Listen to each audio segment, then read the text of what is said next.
don't degrade humanity in your own person. When Kant's moral philosophy is discussed, usually people discuss the basic principles of morality that Kant talks about, the moral law, the categorical imperative. And I too have started out talking about those in previous lectures. But from the general moral law, spring specific moral duties that Kant talks about in his less well-known writings on morality, but in his much more extensive writings on morality, because as important as the critique of practical reason is, it's really just 150 pages or so, while Kant wrote a more extensive metaphysics of morals, and if you on top of that read the many lectures that Kant gave throughout his life on moral philosophy, they deal not so much with the theoretical meta-moral considerations that the critique of practical reason deals with. So when Kant talked to his actual students as a professor, they deal with specific moral duties. And when it comes to these duties, there are what Kant calls the outer duties, or the duties towards others, which I already talked about in my previous lecture. But then there are also what Kant calls inner duties, or the duties towards oneself. And these are not just simply a part of morality to Kant, but rather they constitute the most important part of our duties even. And so I want to talk about them here. But since this is the more untimely part of his moral philosophy, so nowadays we don't really know anything about duties towards ourselves, the very concept seems alien to many. Since this is the case, I want to, before I further explain what this is all about, I want to first give some examples. What are specific moral duties that one might have towards oneself? I want to give some examples so that you may get a sense of what this is all about. And indeed, the examples are manifold when you read Kant. Kant, for example, would say that suicide is immoral. So is self-harm or maiming yourself. It is also immoral to lie, and this is, in general, this is known. Kant is famous for being against lies, even if they might save someone's life. I will talk about this more extensively in its own lecture eventually. But what is less well known or understood is that Kant says lying is not just, or not even in the first place, immoral towards the person that is being lied to, but rather you are being immoral against yourself when you lie.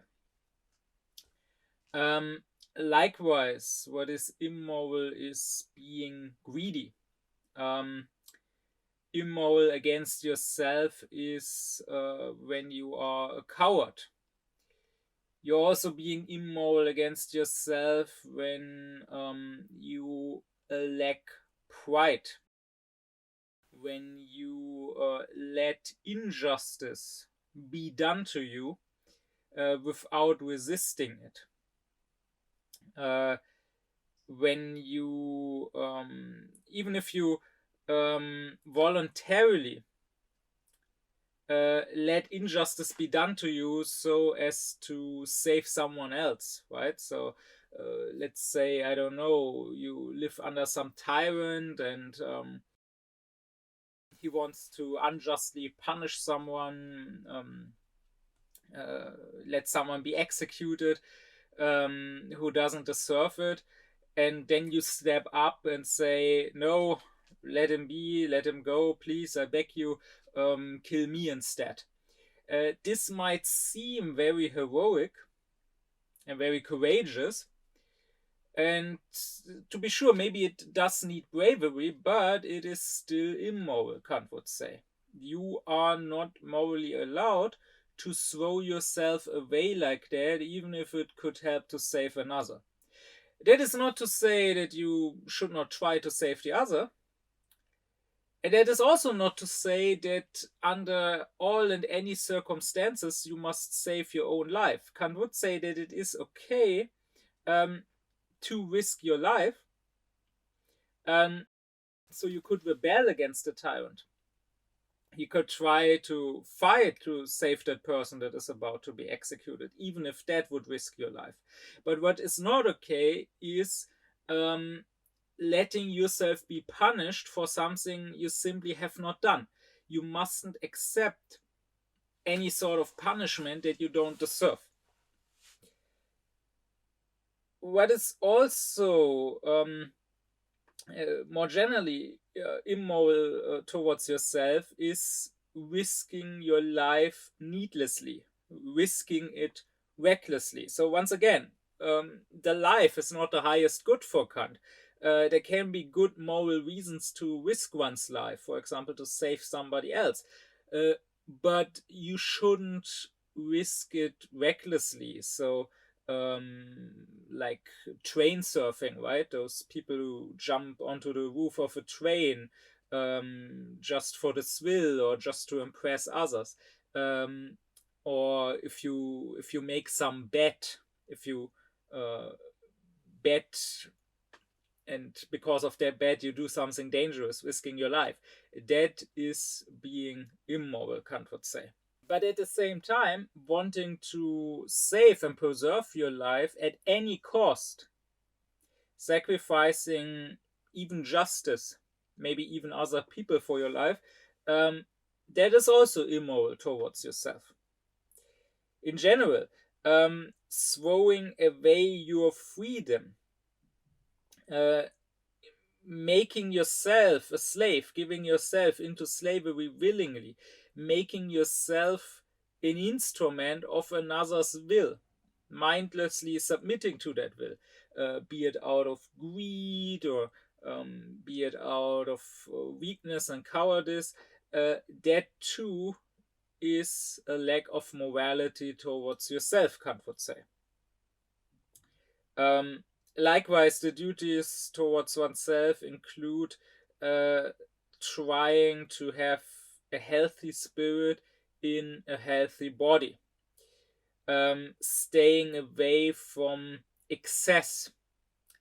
So Kant would say, if you do drugs, if you get, like, not doing drugs necessarily. So Kant would not say that you cannot drink a single glass of alcohol. Kant himself drank wine and company. But actually getting drunk, that means being immoral towards yourself. You should not get drunk. And likewise, you should not get intoxicated in other ways. And of course, you should not get addicted. The same is true about sexual excess, about debauchery. Kant was also against that. Kant would also say that that means throwing away your own dignity. Likewise, when you lend money, Kant would say it is against the duties towards yourself to make any debts that you cannot repay. He himself liked to say that whenever someone would knock at his door throughout his life, he could always freely and happily call out, "Come in," because at no point did he, Kant, have to be afraid that the one knocking would be someone asking for his money back.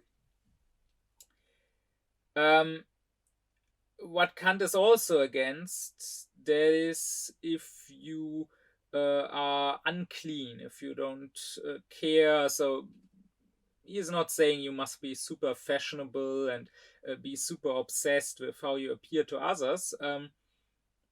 But you should somewhat care, even if there are no others, even if you're on a lone island, to not let yourself go completely. You should be somewhat clean. It is also against the duties towards oneself to kneel, to grovel, to disguise your personality, so to change your personality in order to fit in order to get what you want, in order to be liked, because that would mean, Kant says, throwing your personality away, so throwing that away which makes you a human being in the first place, um, just to satisfy your desires. So basically throwing away your humanity to satisfy your animality. This mustn't be done. In general, Kant is against begging. He is against seeking favors from others. He is against living as a parasite, living off of the scraps that others throw at you. You should not seek more than necessary others' help. Indeed, Kant goes so far as to say that you should not take, for example, money that others might gift you, unless it is really necessary. So unless you are in a really, really bad situation where you really can't help yourself anymore through your own work or whatever, and unless you can really be sure of the honor and the moral tact of the person who gives you something, right? Because again, this is about retaining your own dignity and freedom.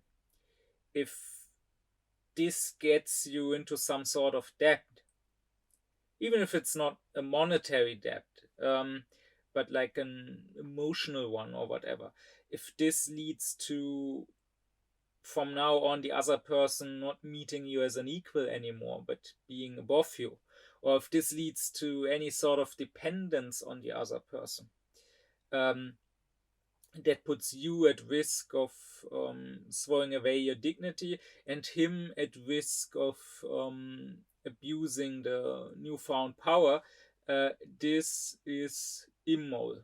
In general, Kant rejects belittling or humiliating yourself. There should be equality between all human beings. So, therefore, Kant even says that kneeling in front of somebody else is already immoral. Even if he's the king, he doesn't deserve that you kneel for him. And this doesn't just go for other human beings. In fact, Kant says it is even worse than kneeling in front of a human, to kneel in front of something which isn't human, namely some sort of statue, some sort of idol.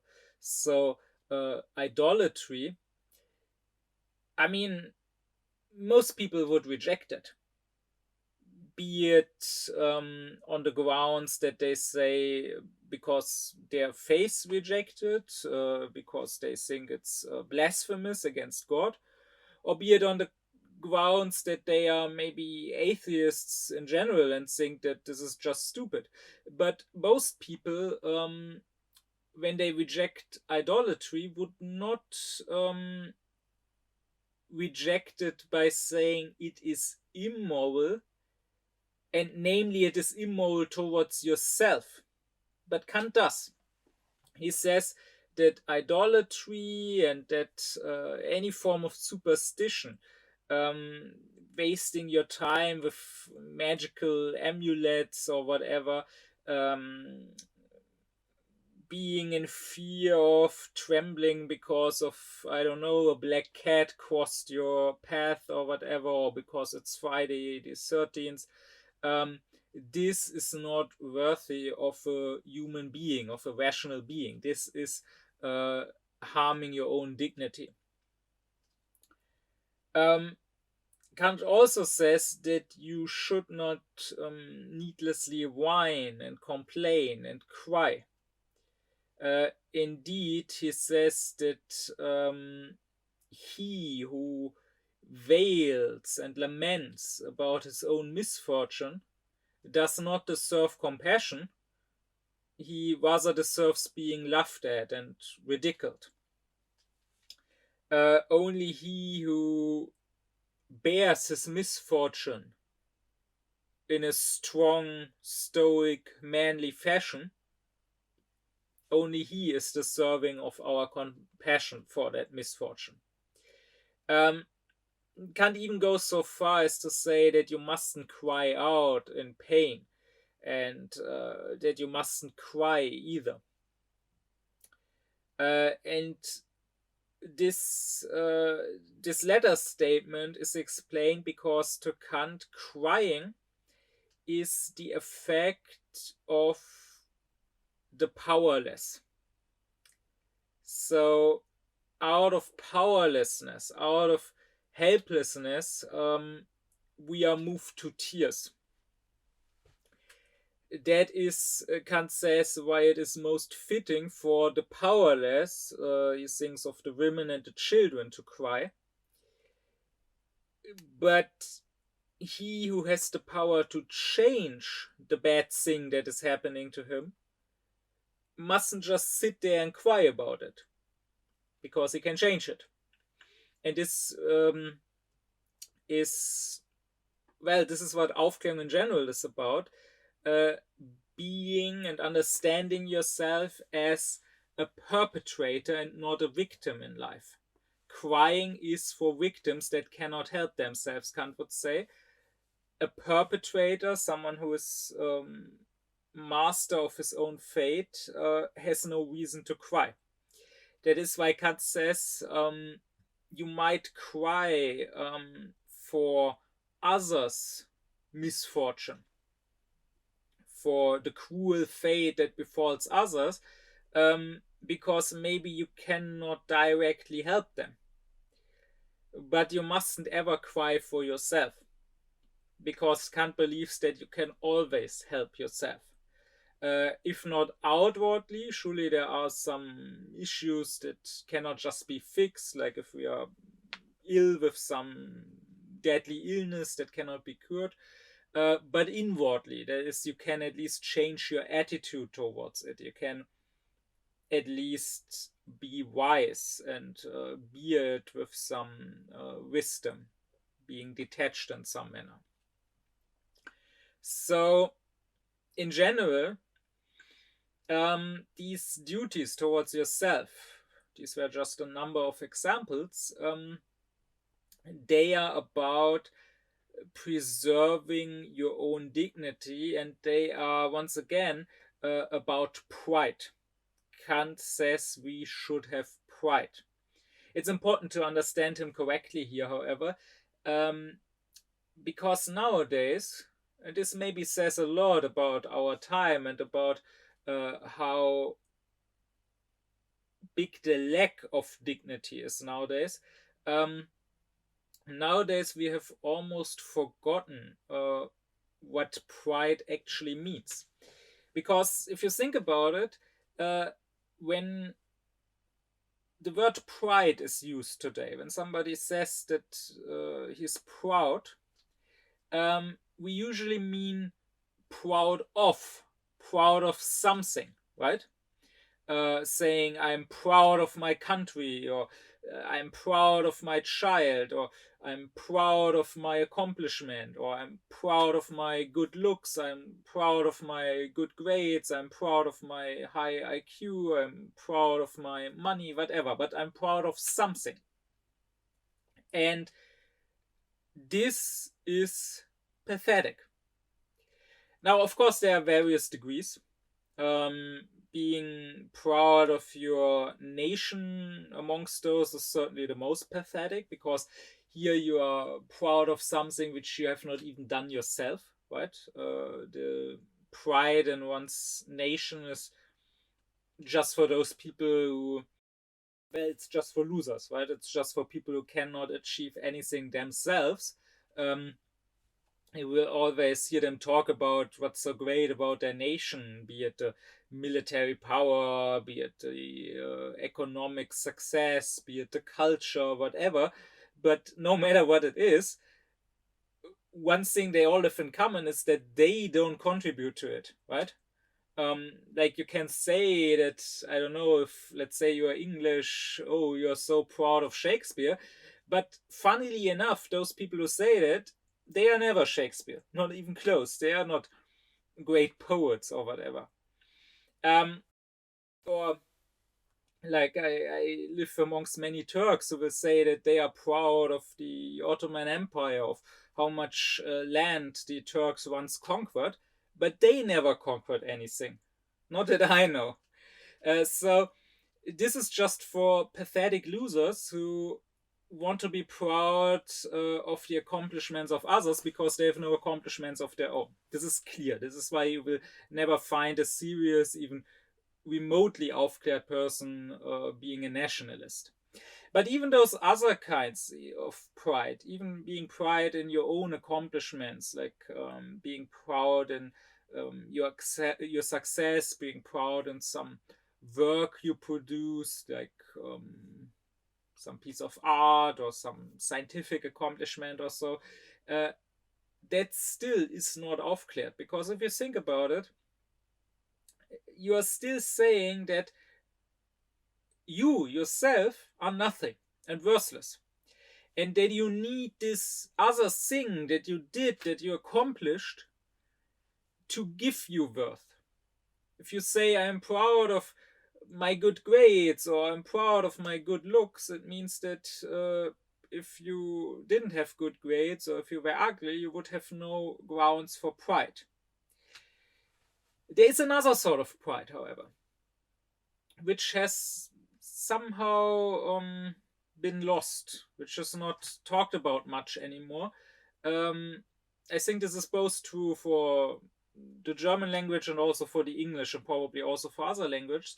And that is just pride, right? Not pride in something, not being proud of something, but just being proud, period.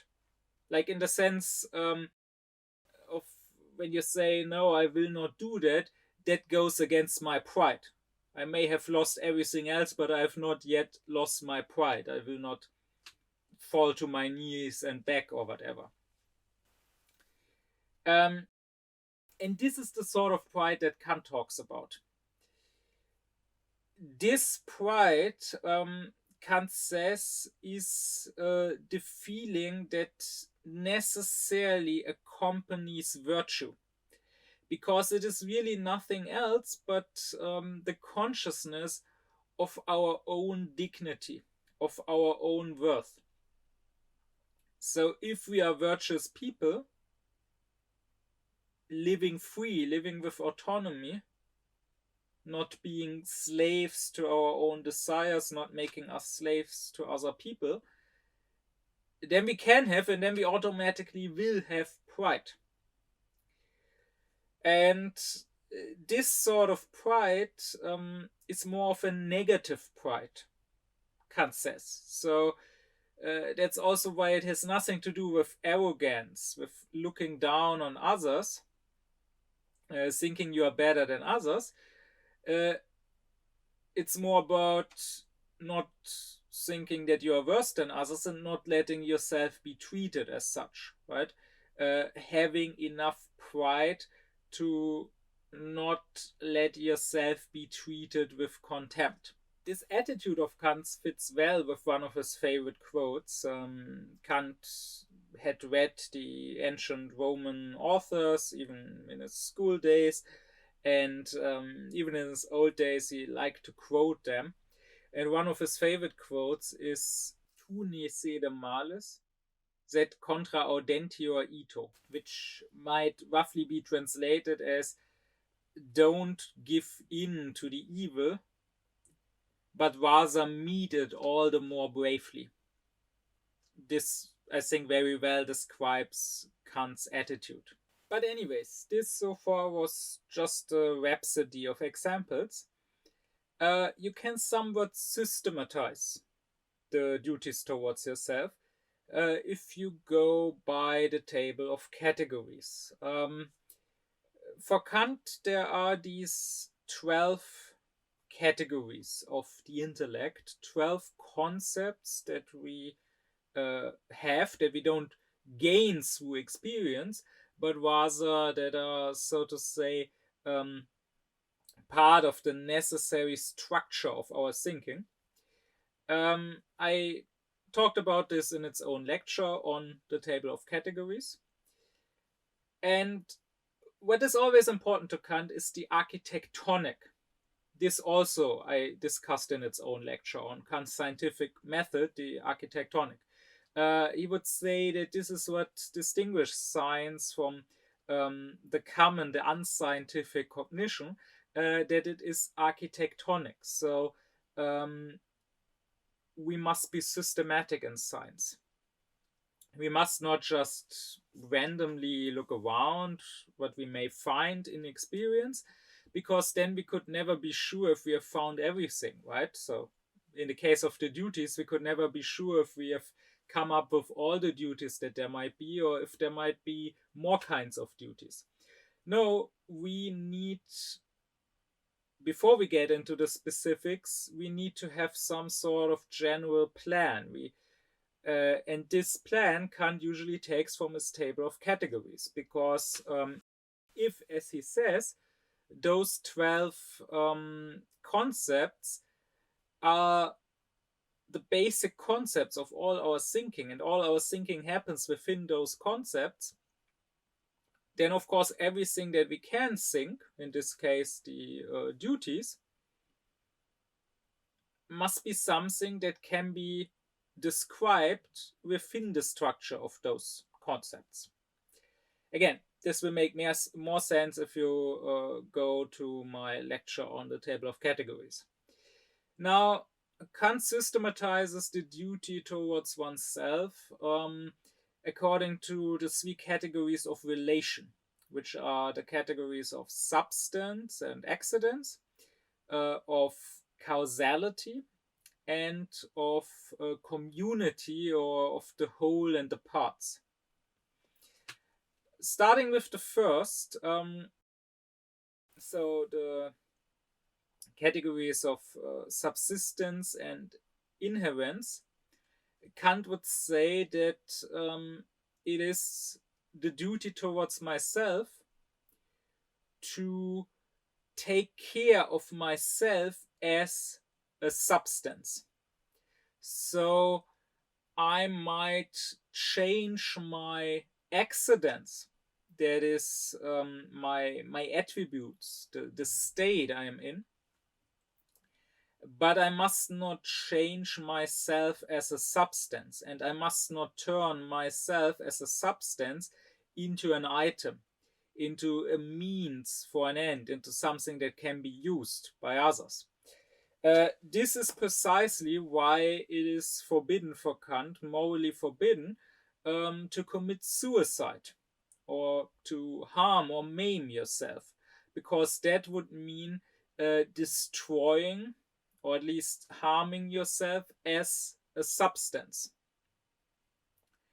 But likewise, what Kant also forbids is, for example, selling your organs, selling parts of your body, because your body is not an item that is there to be sold and that is there to make you money. This is your very substance that you must keep and that you must take care of. And I mean, of course, in Kant's days, the medicine was not as developed as today, so maybe you couldn't really sell inner organs. So, of course, Kant's philosophy would very much apply here. But what did exist, and what Kant does talk about, is selling your teeth, for example.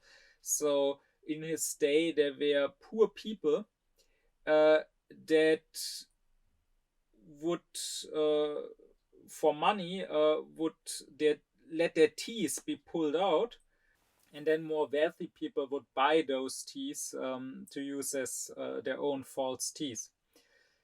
This Kant would say is immoral. Even if you are poor, this is not how you make money. You must not turn your own body into an instrument like that. And Kant even goes so far as forbidding this when it comes to hair. So um, many people might think, oh, when it comes to cutting your hair, that is not a big deal, right? It will regrow. But Kant says no. Of course, Kant is not against cutting your hair in general. I mean, he himself had short hair. But what Kant does forbid is cutting your hair in order to sell it. That too was done back then. People would sell their hair, and then from their hair, wigs would be made. And you might say, well, isn't that easy money? And I'm not harming anyone, I'm not even harming myself, so what's the issue? Um, but if you say that, then you really haven't understand even the very basics of Kant's morality, because then your morality is a consequentialist one. And I already gave a lecture on why the consequences of our actions don't matter to Kant. To Kant, morality is about human dignity. And if you sell parts of your own body, um, even non-vital parts, even parts that you don't need, that will regrow, you are throwing away your own dignity. You are giving away parts of your very substance. But moving on to the second category of relation, the category of causality. Here Kant says we have a moral duty towards ourselves to preserve not just our substance, but to preserve our causality. So our ability of actually doing something, actually having an effect. In other words, we must preserve our own freedom. This is precisely why we should beware of excess and intoxication, right? If I'm drunk, then I'm no longer free. I'm no longer master of myself.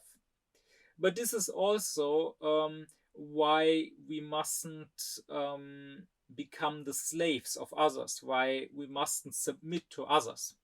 Now, of course, Kant would say it is fine to work for others, to, for example, do some job and be paid for that, but only if we retain our freedom. We must never become mere instruments that are used by another will for his own ends. We can serve the ends of others, but only because we make doing so our own end. Even if we don't make it our own end because we like them or because we believe in whatever they are doing, but just because they pay us for it, but still we thereby make it our own end. That is fine. But giving away my own causality, so giving away my own freedom, that is not fine. In my previous lecture on human dignity and the categorical imperative, I talked about how, according to Kant, we must treat others as a purpose or as an end, if you will, in itself. We must never treat others as a mere means for our purposes.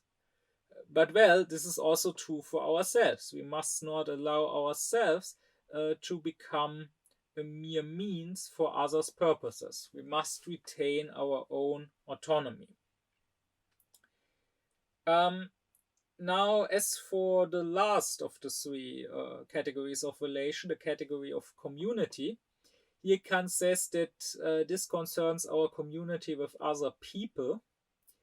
And in this, we must retain our honor. We must not let others take our honor from us, and we must not throw our honor away ourselves. This means that we mustn't act in an unworthy manner. We mustn't throw away our own humanity. We mustn't act in a way that will lead to others as looking down on us, um, looking at us as something that can be despised, that can be mistreated. And also, we must not allow others to treat us like that. We must not allow others to um, act without reverence for humanity, and this includes act without reverence for the humanity in us, not just in other people and third parties, but also in us. Um, this is precisely the reason why Kant says you mustn't act in an undignified manner um, that may lead to others losing respect for you. This is also the reason why, as I already said, Kant says you mustn't let injustice happen to yourself. You must resist that. Even if maybe you personally aren't harmed that much, this is about humanity being harmed. Right? So I myself had, years ago, I had this situation where I was teaching at a school, giving classes in Aufklärung. So after school, as an after school activity. And at the time, there was an election here in my district of Berlin, and the district mayor sent around random letters asking people to vote for her. And I replied to that, explaining why I wouldn't vote for her, and also the students that in their free time took philosophy lessons with me, they wouldn't vote for her, and I explained why. And she actually wrote back, inviting me and the students for a conversation. This was, however, before the election, and I said, sure, we can have a conversation, but give us some time so the students can actually prefer. I don't want you to talk over them, to just manipulate them or whatever. I want them to be prepared. I want them to know what they are talking about. And after the election, she suddenly canceled the conversation, saying that she had reconsidered it, and she had come to the conclusion that our positions were just too different. So a conversation wouldn't make sense. So apparently she believes that you can only have a dialogue with people who already have the same opinions as you. And mind you, in my original letter, I had not even gone into specific policies, right? So I just said in general, don't treat the voters as just, well, people, just dump masses that should vote for you, but that you don't care about. Actually engage in dialogue with them, actually take them seriously, including the young voters, and don't just think of winning the next election, but rather take responsibility for the future. And also don't work with just a nice facade, but rather you should care more about the actual political substance. That's really all I said. And the letters are on my website even. I mean, they're all in German, obviously, but they are on my website. Anyone could check that. And apparently those statements of mine are so far removed from whatever her position is that a conversation doesn't even make sense, which maybe says a lot about her position. But anyways, she also ended up contacting the school where I was teaching, which led to the principal screaming at me, insulting me, and firing me. Uh, which is not a one-time case, right? The principal in general was known for constantly losing her shit, constantly screaming at people, making students cry, being racist. There were at least 6, as far as I'm aware of, maybe more. but at least 6 complaints to her superiors in the school bureaucracy, from students, from teachers. Of course, this didn't didn't have any effect, because in Germany you cannot get rid of a principal. It's simply not possible. Once you are principal of a school, you have that job. You can do whatever you want. I'm absolutely serious. You can do absolutely anything you want. I mean, I guess if you, during the break, murdered one of the students and bathed in his blood on the schoolyard, maybe then you would face some consequences. Um, but short of that, you are allowed to do anything. You can be the biggest tyrant in your school. And anyways, the students who had chosen my Aufklärungsklasse, I mean, usually they can choose their after school activities, but in this case, they were just forced into, they weren't even allowed to choose another one, they were just forced into another one, which was an anti-Aufklärungsklasse. I mean, of course, it wasn't called that, but they were put with some teacher who ended up telling them stuff like, oh, immigrants are more criminal than Germans and so on. And they weren't even told what happened. Like, that new teacher just told them I had left. So all of that, personally, I didn't really care all that much. I mean, it was not like I really lost lots of money. I mean, I had done it for free most of the time. Later on, they had given me a little money, but it was really almost nothing, and I didn't really need it at the time. I was still a student at university, still living with my dad, and I had also planned to. At the time, I had done this for like over 2 years, and I taught several classes, and I had planned to move on anyways. This uh, was supposed to be my last one anyways, so in that sense I personally didn't lose all that much. But this was a matter of principle. I could not just let this slide. This is not how it should work. You should not, if you criticize a mayor during an election, that mayor should not phone or write to that school where you work, and you should not get fired and insulted there. Um, so that's why I had to fight for that. That's why I wrote to the petition committee of Berlin. That's why I wrote to the school supervisors of the district. That's why I wrote to the newspaper. I mean, to be sure, they pretty much didn't care at all. I got even told pretty directly that when I talked about how the principal constantly screams at students, how she's making racist remarks and so on. I even got told directly, "Oh, I don't care what students say about their teachers in the hallways." But the point is that I did what I could. That I did not just submit, I did not just accept it. I fought as much as I could for my rights and for the rights of the students, and this is what Kant is talking about. This is a matter of dignity. You mustn't just say, oh, it's pointless, or oh, it's not worth it, or maybe even I'm scared of the consequences.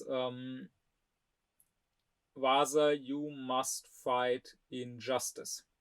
What is also part of these duties towards myself in regards to the category of community, Kant says, is that I cannot say I don't care what others think of me. This is interesting, I think, because nowadays many think that this precisely is the attitude that is most aufklärt, right? An aufklärt person will say, oh, I don't care what others think. And of course, in a way, that is true. It is true on a personal, on an emotional level. Of course, I should not feel bad when others think badly of me, and I should not depend for my own feeling of self-worth on that, right? I should not try to be liked by everyone. This again would mean throwing my dignity away, right? This again would mean submitting to others. Sure. But still, Kant says, I'm not allowed to not care what others think of me, because if my good name is tarnished, if my honor is somehow tarnished, if let's say others spread some rumors about me, then humanity itself is tarnished. Kant is not saying that this is some positive commandment to seek fame and to try to be admired by everybody. But I must not allow humanity to be held in contempt. And this includes my own humanity.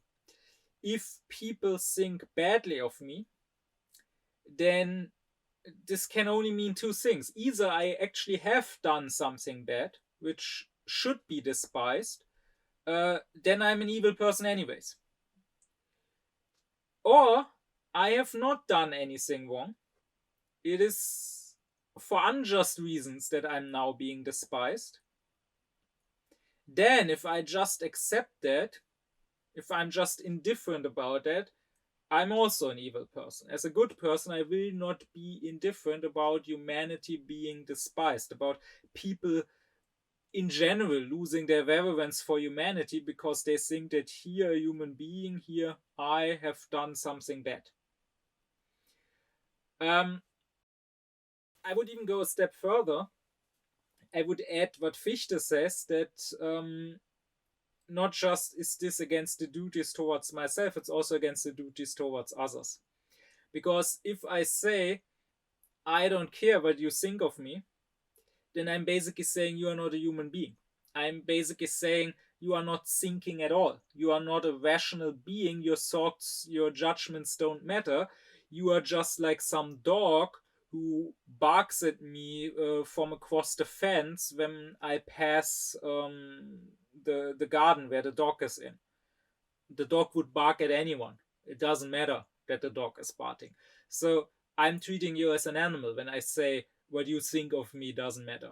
No, it does matter whether you are right or wrong. Whether you think something bad of me which is unjustified, then I must try to correct it. However, on the other hand, Kant would say it is also a duty towards myself to not hate, to not be obsessed with revenge, but rather to forgive. So while I should not allow others to think badly of me and to tarnish my good name when it is not justified, I should also not insist on righting all wrongs done to me, right? This is not the same as not accepting them, as fighting injustice done to you, but the fight does not have to lead to destroying the other person in retaliation, right? So we can forgive.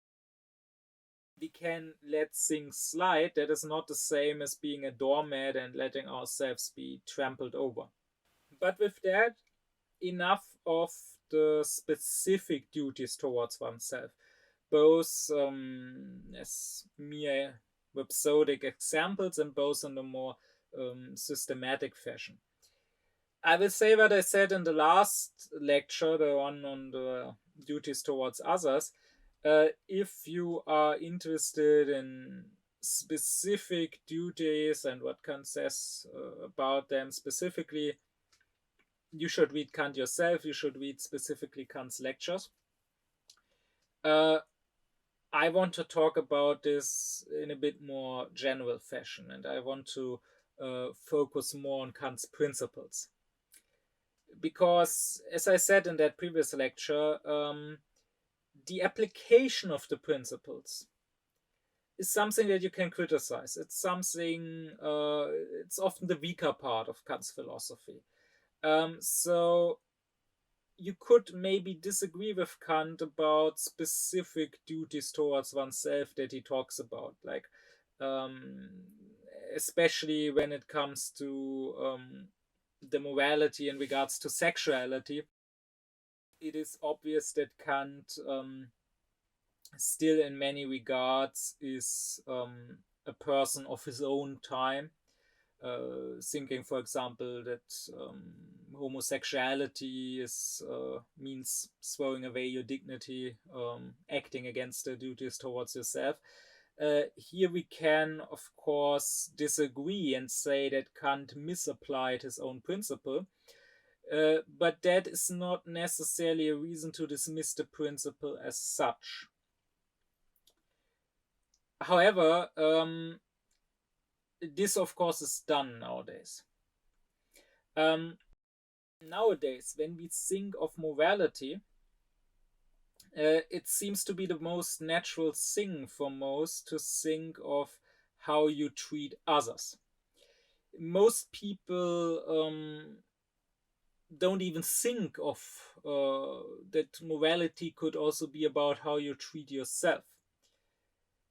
And they often don't want to think about that. They will, these things that Kant rejects, they will maybe also reject them in some sense, but not as immoral. So, for example, surely we would usually say that suicide is bad, that we should try to prevent people from committing suicide. So, that is, of course, once again, a duty towards others, not towards ourselves. But when someone does commit suicide, then most people would say, well, that's sad that he did that, sad that it could not be prevented, that he could not be saved. But they would not say he is immoral, just like they would if he had killed somebody else and not himself. They would maybe even feel uneasy about a suicidal person being called immoral. When they hear that Kant says such a person is running away from the world, not fulfilling his purpose that he is in this world for. When they hear Kant calling such a person a monster, they will not like that. Same when someone is somehow sad, depressed, is maybe self-harming. People would, of course, say that is bad, that person needs help. But they would probably not like to hear that that person is somehow evil. They would not like that person being judged. Rather, they would probably find that this is this shows a lack of empathy. And likewise, they would say it's evil maybe if you say that others are worth less than you. If, say, you are a racist or you are a misogynist or whatever. But if someone says of himself that he is worthless, again, because he is depressed and hates himself, or also for ideological reasons. I mean, there are women who themselves say that women are lesser and should stay in the kitchen or whatever. Then people will say this is bad and that person maybe needs help, maybe that person was brainwashed or whatever. But once again, they would not say that that person is being evil towards himself, because the very concept of being evil not towards others but towards yourself is a very untimely concept. So much so that many will not understand it, many will reject it, many will probably even get angry about it. So as for those latter people, I will say that they have no part in this discussion. Like, if you get agitated, if you get in any sense overwhelmed by your sensitivities, that is, if you get triggered by something, then you stop being a human being in that moment. You become a wild animal. You cannot be reasoned with. And therefore, you removed yourself from the discussion. You should not be taken seriously. Whatever you say, whatever judgment you give should not be taken seriously. Philosophy requires you to be calm and detached and completely without any prejudice. You must not have any horse in the race yourself. You must be able to openly and freely discuss anything.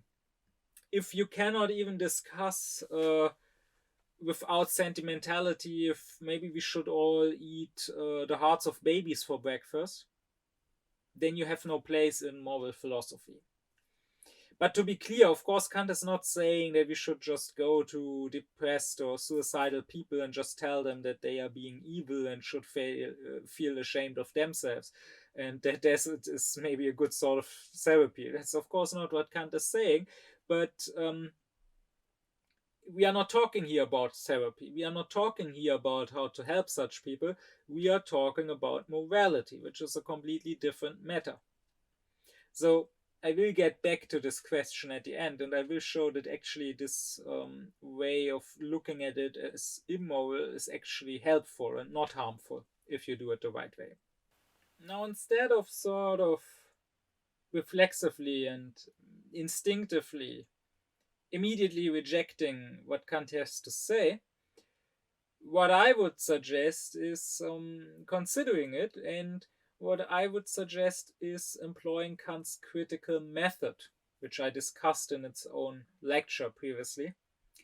The critical method, which can really be learned best from Kant. There's only, with the exception of Fichte, I don't know anyone from whom you can learn this better. Not just when there are two different opinions, not just asking yes or no, do I agree or disagree, what are the arguments for or against, but rather asking why do I and why does the other one agree or disagrees. Not what are the arguments, but rather out of which principles do we accept or not accept these arguments? What is the root of my agreement or disagreement? And that is, in this case, easy to answer. Why does our time reject that there are moral duties towards ourselves? Well, because we live in an age of very crude materialism. We live in an age of what I like to call a-rationalism. That is the disbelief that there is such a thing as reason. And from this a-rationalism springs first the belief that there is no absolute value in the world. I talked about values in my lecture on human dignity and how to Kant there are two kinds of values. There's the price, which is a relative value, a value that we give to a thing because it's useful. And then there's dignity, which is an absolute value that something, namely an autonomous being, such as we, has simply because of its autonomy. Well, if you don't believe that there is such a thing as reason, then you believe that nothing has any value in itself. Then you believe that all values that do exist are only relative values that we chose to ascribe to things. That is, they are only prices. And if that's the case, then there is no such thing as human dignity that must be revered. And that means that, of course, you can also not harm or throw away your own dignity. Then, of course, you have no duty to revere the dignity of humanity in yourself. Then, if there's only price, if that's the only sort of value, you can put a price on yourself. And you can say, if, for example, your life is an unhappy one, if you are only suffering, then it has a very low price, or it is even worthless because it's an unhappy life, and then it might as well be thrown away. Second, from a-rationalism also follows that there is no freedom. I talked in the lecture on freedom about how freedom and rationality are really one, as Kant shows. To be free does not mean, as the liberals, I don't mean leftists, I mean all sorts of liberals, left liberals, right liberals. The liberals think freedom is just about doing whatever you want. It's just about following your desires. But as I said in the lecture on freedom, that would mean that a drug addict is free if he gets his drugs. He's, of course, not free. He is being controlled by his addiction. True freedom is not getting to do what you desire, but being able to question your desires, being able to think rationally about what you should do, what would be a good thing to do, and then actually being able to do it. So, as Kant would define freedom, it is our ability to act according to our own concepts of good and evil, to do something because we have insight into it being good. But nowadays, since we don't believe in reason, we don't really believe in freedom, right? This is what is considered the scientific position, even. What neurobiologists will claim when they scan the brain, that there is no such thing as freedom. And if that's the case, then of course you can also not have a duty to preserve your own freedom. Then of course the only freedom that there is precisely this liberal freedom of doing whatever you desire, even if those desires are not really your desires, but rather the desires that nature, so to say, forces you to have. And third, from the a-rationalism, there also follows that we can have no duty. There is no such thing as moral duty. I mean, Kant's whole philosophy is about, his whole practical philosophy, about how moral duty cannot come from outside, not even from God. It can only come from ourselves, from our own reason. It is our own reason telling us this ought to be done. So if there is no reason, then we have no moral duties. And then we can, of course, not have duties towards ourselves. In this case, morality, if there even is such a thing at all, can only be about how we treat others. In this case, morality is either some compassion, empathy-based humanism, feeling bad at the suffering of others. But this pathological compassion you can, of course, only feel for others. It makes no real sense to have empathy for yourself. It makes no sense out of humanism to treat yourself well and not just others. Or morality under these conditions of a-rationalism can once again only come down to some sort of liberalism. That is, ultimately being selfish, wanting your own freedom to do whatever you desire. And out of this selfishness, paired with some prudence, allowing the others to be free too, so that they will allow you to be free. And therefore, this morality, this liberal morality, would then just say, well, let everyone be free in this liberal sense. Let everyone do whatever they desire as long as they don't harm others. But again, out of the selfish goal that you allow this to others so that they will allow it to yourself. And this is really all there is. There can be no other morality apart from this liberalism or this humanism if we are a-rationalists. So in this sense, our age is indeed quite consistent and consequential when it rejects duties towards oneself, moral duties towards oneself. Based on its materialist, a-rationalist premise, this is indeed the correct conclusion. But you should at least be able to see, and you should at least accept that the opposite position is equally consistent and consequential, that based on the uh, opposite premise, that there is such a thing as reason, and therefore the being that has reason and that has the autonomy to act not on its desires but based on its reason, has a dignity that must not be harmed, not by others, but also not by that being itself, that is also a correct conclusion. So, to the a-rationalist, morality is about this dichotomy of egoism and altruism, acting selfishly for myself or acting selflessly for others.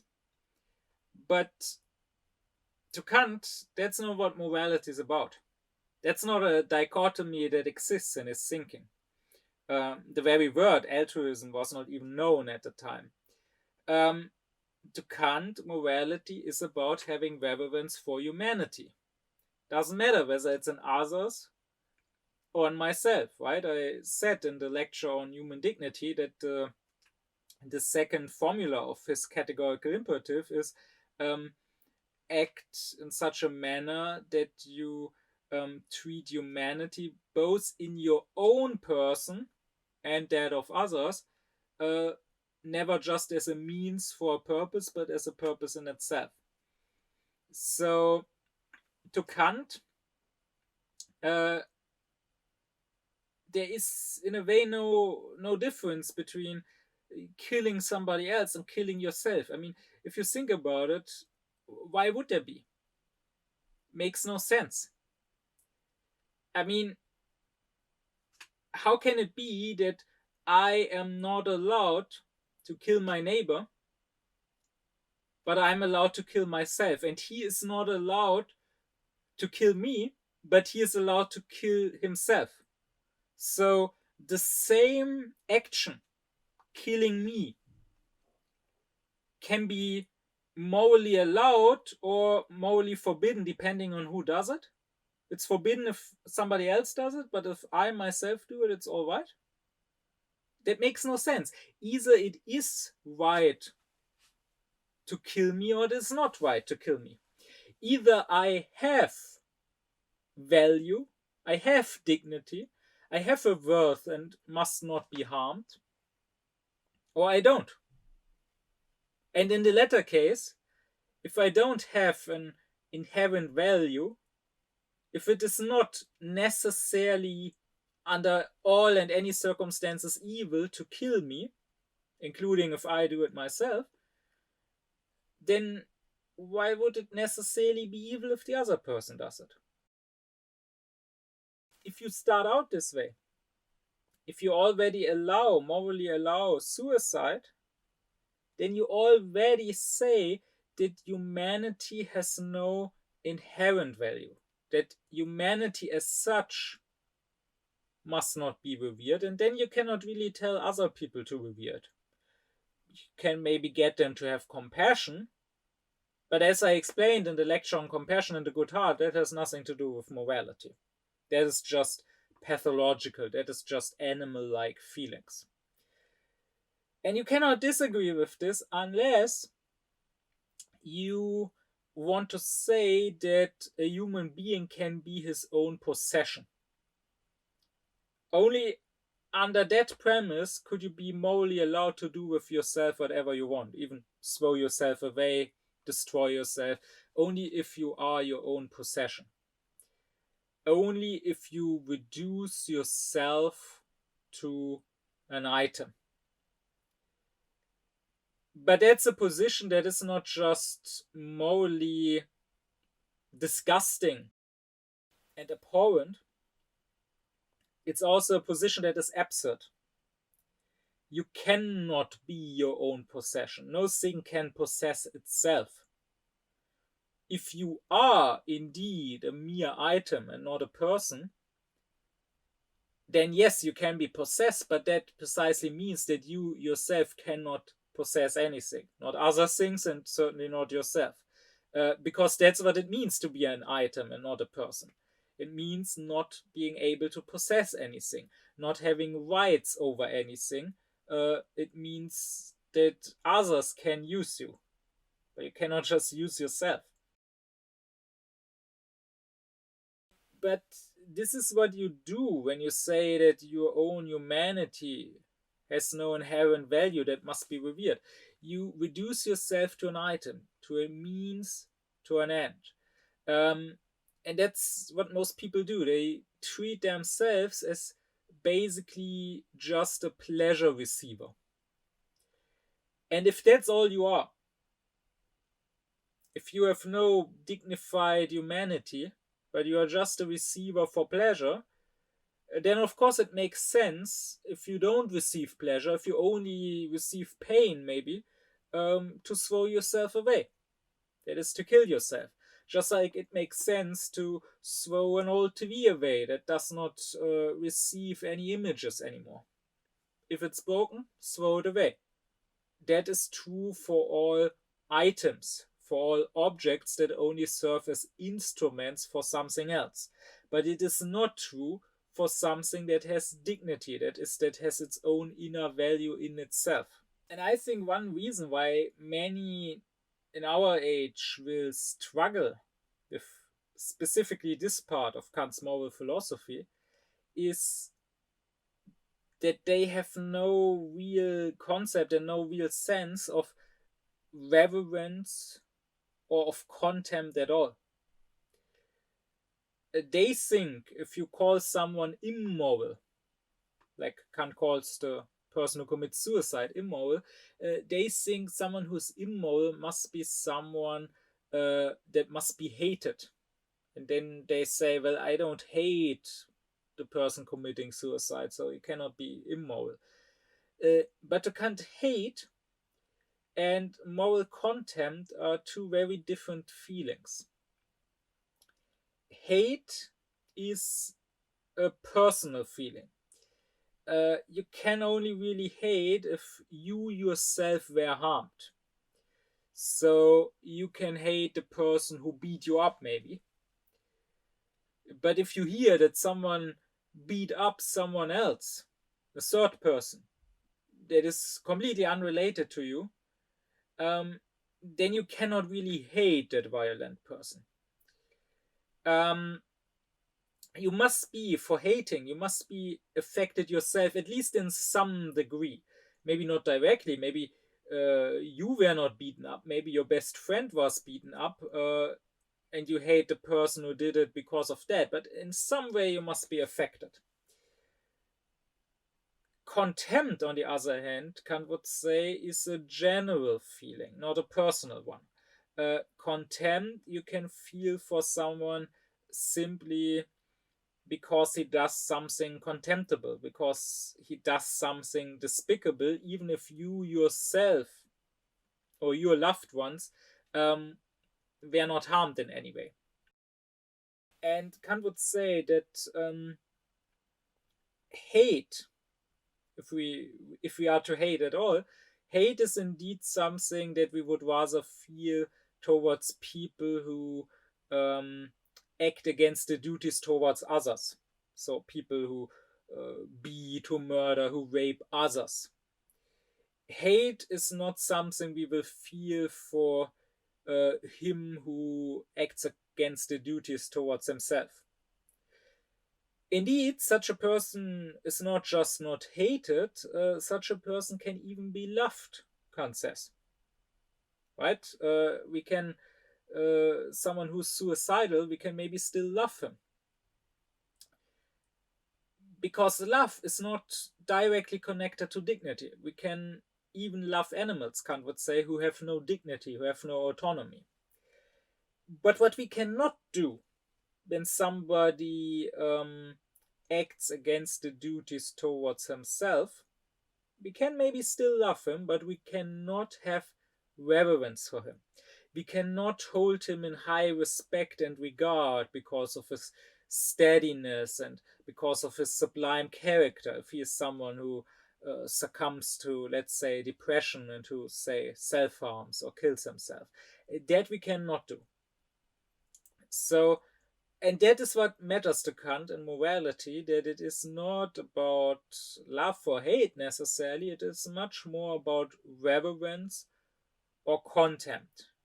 Can we look up at someone and hold him in high regard? Or do we have to look down on someone and despise him in some way, consider him pathetic in some way? And with this, Kant's morality is once again close to that of Nietzsche. I already addressed that in previous lectures, but it's always important to me to address because there's this very strong prejudice that, oh, Nietzsche rejected all morality and Nietzsche is completely against Kant. Many think that because they have not read both. Maybe Nietzsche himself thought that because he hadn't really read Kant. But no, if you actually read them both, there's quite a bit of overlap. Nietzsche rejects what he calls slave morality. He precisely rejects the morality of patheticness that only knows empathy for those who suffer, but that doesn't know and doesn't care for dignity, that doesn't feel reverence. But what Nietzsche says at some point about the noble morality, in the first case, then it is the rulers who determine the conception good. It is the exalted, proud disposition which is regarded as the distinguishing feature, and that which determines the order of rank. The noble type of man separates from himself the beings in whom the opposite of this exalted, proud disposition displays itself. He despises them. Let it at once be noted that in this first kind of morality, the antithesis good and bad means practically the same as noble and despicable. The antithesis good and evil is of a different origin. The cowardly, the timid, the insignificant, and those thinking merely of narrow utility are despised. Moreover, also the distrustful, with their constrained glances, the self-abasing, the dog-like kind of men who let themselves be abused, the mendicant flatterers, and above all, the liars. But still, the question is, how exactly does this work? How can we have a duty towards ourselves? This seems contradictory because it seems that here I'm both the one who has an obligation and the one who gives an obligation, but not to another, but to myself. And Kant does admit that this is a seeming antinomy in moral philosophy. The antinomies are very important in Kant's philosophy. They are a part of the dialectic. I talked about what is dialectic in its own lecture. Basically, to Kant, it is the doctrine of the illusion. Kant believes that in our human reason there are some sort of natural illusions. So illusions that are not created that are not created on purpose by someone using some sort of sophistry, but rather illusions that our reason creates for itself by its very nature. And the dialectic is the part of his philosophy that deals with these illusions and that tries to get rid of these illusions. And the most important part of the dialectic, so much so that it is almost synonymous with dialectic as a whole, is the antinomy of our reason, which is a specific sort of illusion where it seems that you have two positions that seem equally rational, but that exclude each other. So reason brings forth arguments for both or against both. I talked about this more in the lecture on rational cosmology and the question, is there freedom in the world? Now, it may seem contradictory that we could both give and be given an obligation. But it cannot be, Kant says, because if you think about it, this is not just what happens when it comes to the duties towards myself, but rather this is what happens in the case of all duties. Kant's whole moral philosophy, as I explained in previous lectures, his whole moral philosophy is about how our moral duty does not come from the outside, does not come from society or from how we feel, or from whatever happens to be objectively perfect and good, or not even from God, but rather there is no heteronomy. We are not under a law from the outside.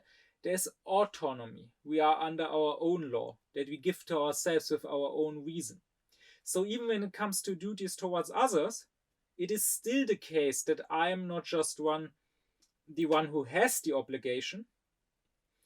I am at the same time the one who gives the obligation to myself.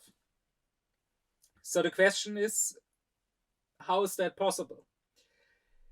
And here we can recognize a parallel between practical philosophy and theoretical philosophy, which is something that happens a number of times in Kant's thinking. And it's always important for me to point that out because it shows that Kant is a systematic thinker.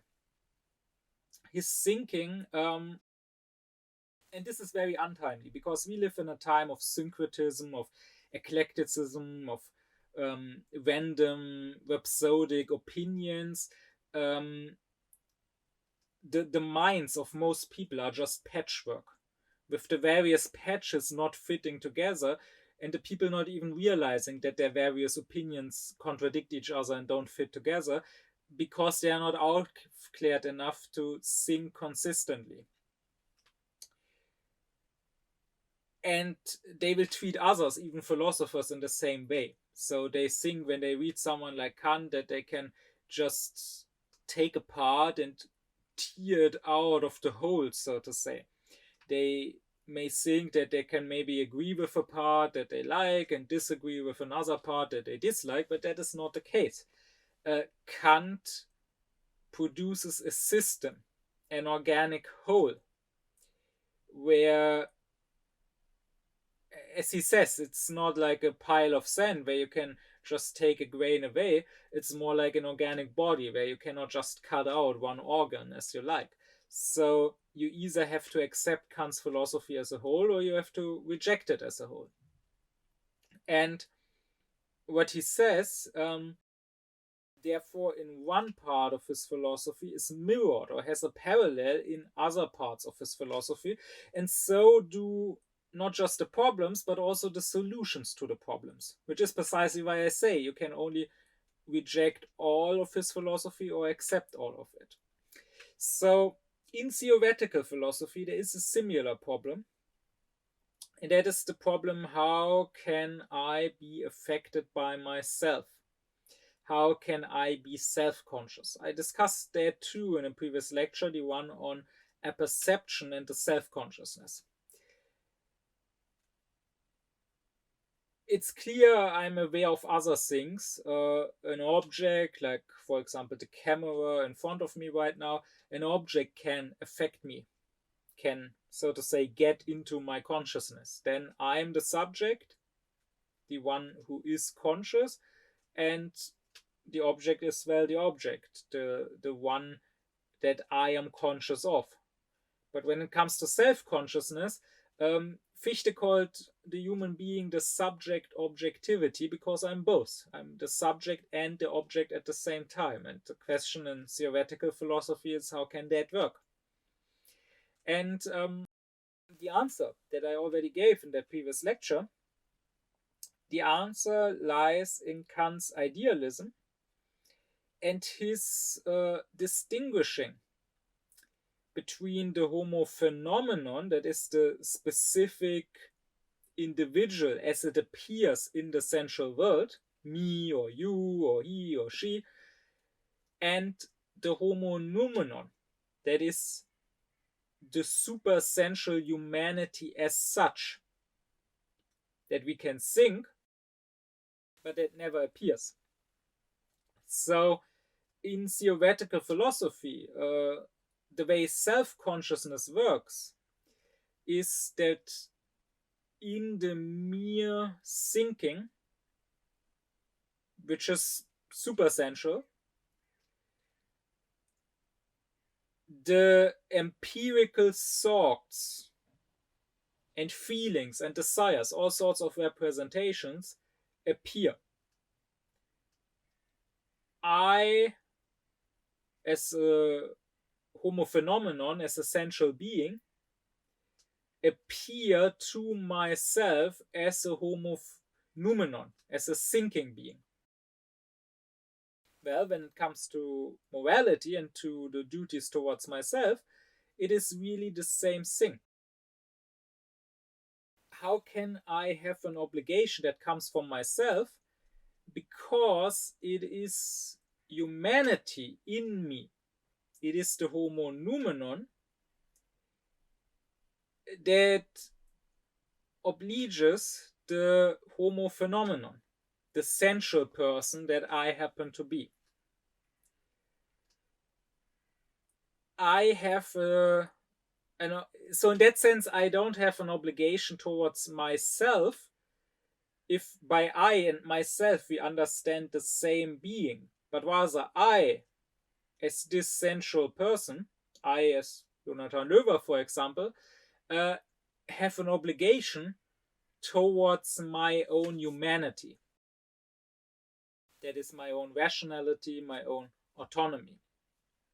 Because, as Kant would say, the humanity is something that I, as a sensual being, was, so to say, trusted with. I am just the person tasked with taking care of this humanity in this sensual world, and I must therefore not harm it or not throw it away. But you could also put it the other way around, and you could say that the humanity is trusted with the sensual human being, which is really just its medium and its vehicle through which it appears and acts in this sensual world. And from this, it follows that we have duties towards ourselves, and from this we can once again define those duties in general through the first category of relation, that of substance and accident, because Kant says there's a difference in everyone between his person and his state. And what I'm allowed to do is change my state however I like. So, for a simple example, I can go wherever I want. I can be here in this room, but I can also go over to another room, or I can go outside. I am master over my state. But what I'm not master over, or at least shouldn't be master over, what I must not change is my person, my substance, so to say. That is precisely why I mustn't commit suicide, for example. I can change my state here in this life, but I cannot make changes to my very person, so to my essence, so to say. I can change that which is just part of my essential appearance, but I must not attack my own humanity and throw that humanity away. From this explanation of how we can have duties towards ourselves, we can now also understand what those duties are. So, what is their content in general? Kant is not the first to have talked about duties, moral duties towards yourself. In fact, in his time in the 18th century, everyone in moral philosophy commonly agreed that there is such a thing. But mostly before Kant, the moral philosophers thought that the duty towards yourself is to care for your own happiness. And this Kant rejects completely. And he is right to reject it, so I would say that he does it for the wrong reason. His argument to reject this is pretty weak and not really consistent, because Kant says it cannot be a moral duty to care for my own happiness because I already want it. And right, happiness is what everyone naturally wants. And to Kant, duty precisely means that I don't want something.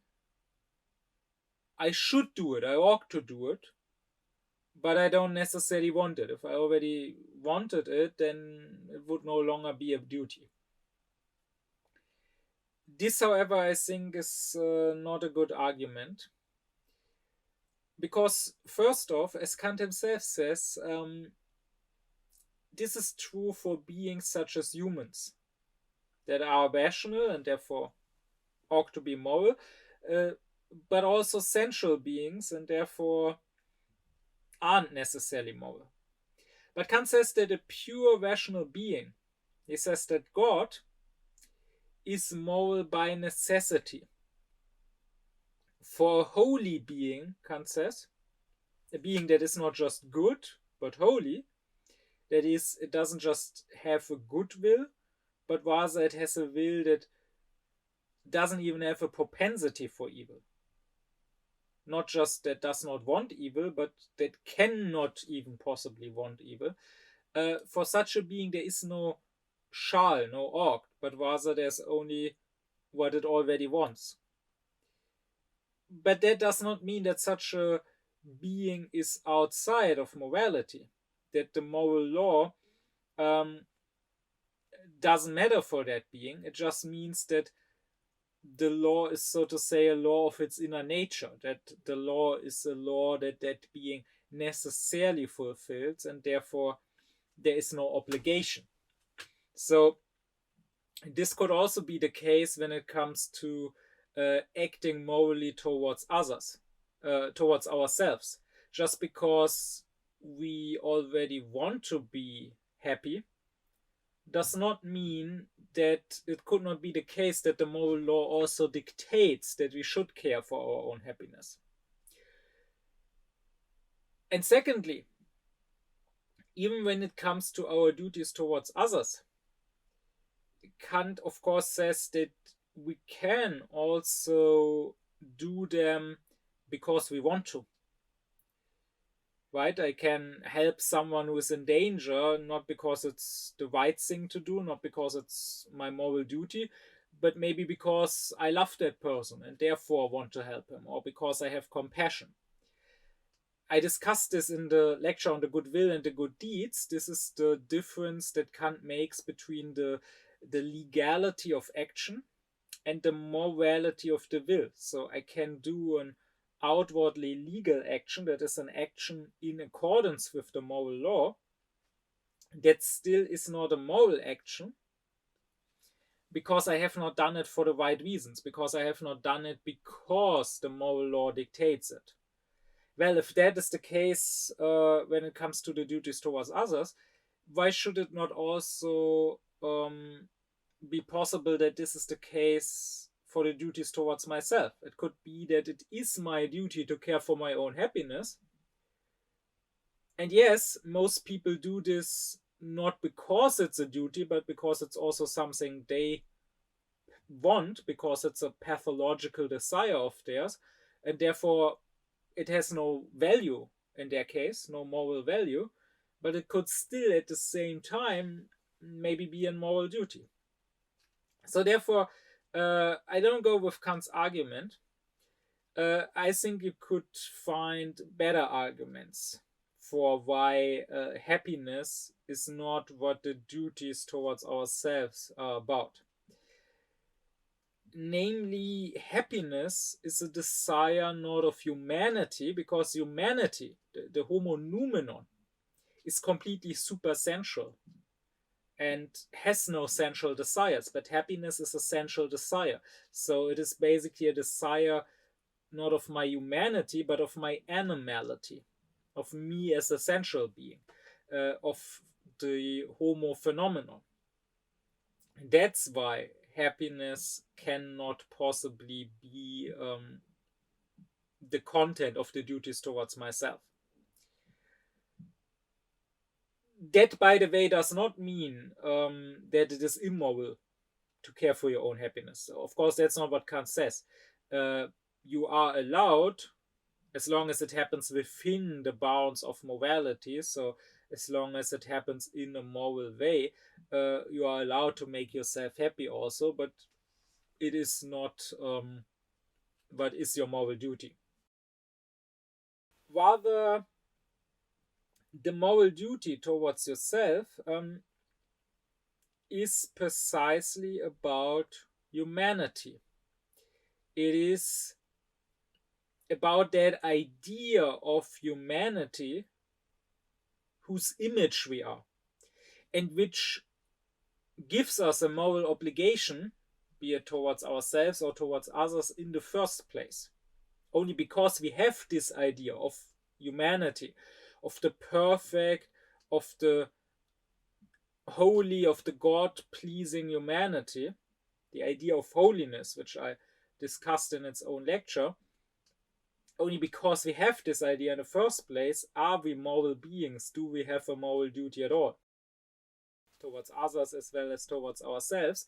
So it is this idea which is the content of the duties towards myself. You could summarize these duties as preserve the humanity in yourself. Preserve the humanity and its dignity. Don't harm your own humanity. Or also act in such a manner that you are worthy of being human.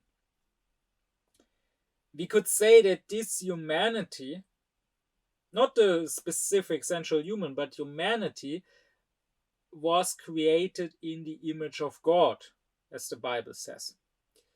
That is, God is rational, God is autonomous, God is good. All this is also true for humanity, for this homo noumenon. Again, the central human being is obviously not created in the image of God, because God does not have a physical body, right? And if that were the case, then we would have to ask which central human is most created in the image of God. Like, does God look more manly or more womanly? Is he white? Is he black? This is, of course, wrong, and this would, of course, lead to many very problematic conclusions potentially. But rather, it is this humanity, this rationality, this goodness as such, which is the image of God. And you could say, this is what after Kant Fichte says, you could say that the homo phenomenon, that the essential human being, the individual, is not the image of God, but he is the image of the image. Sort of a copy of a copy. And that his task in morality is to rise from a mere image of the image of God to being the actual image of God. His task is to become holy, to mirror God, to, in biblical terms, die in the flesh and be reborn in spirit, or to do no longer his own will, but the will of God. And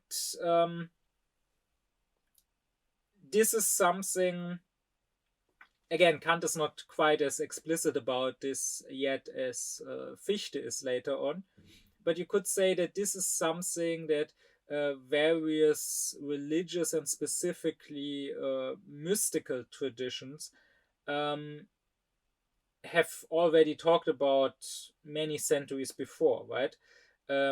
Depending on which tradition you look at, they would say that yes, this humanity is Christ.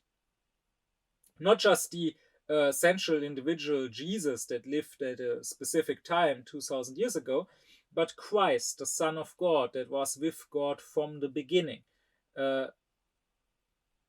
and in whose image we should reshape ourselves. That is, we should all, in a way, rise to Christhood.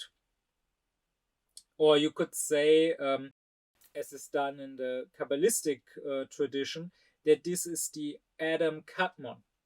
That is not Adam as a individual guy named Adam who married an individual woman named Eve, but Adam Kadmon, the original human, the, so to say, cosmic human, bigendered human, the, once again, the humanity as such, created in God's image. Or you could, as the Sufis do, as someone like Ibn Arabi does, you could call it the Insan al-Kamil. That is the perfect man, the perfect human being. Call it what you will. It is this humanity, this image of God, this perfectly rational, good human being, which we all carry within ourselves, which we all potentially could be,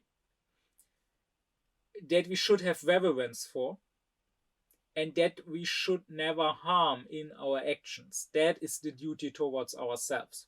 Just like really it is the duty towards others not to be nice to their sensual animal nature, not cause pain to them, but to also have reverence for that humanity in them.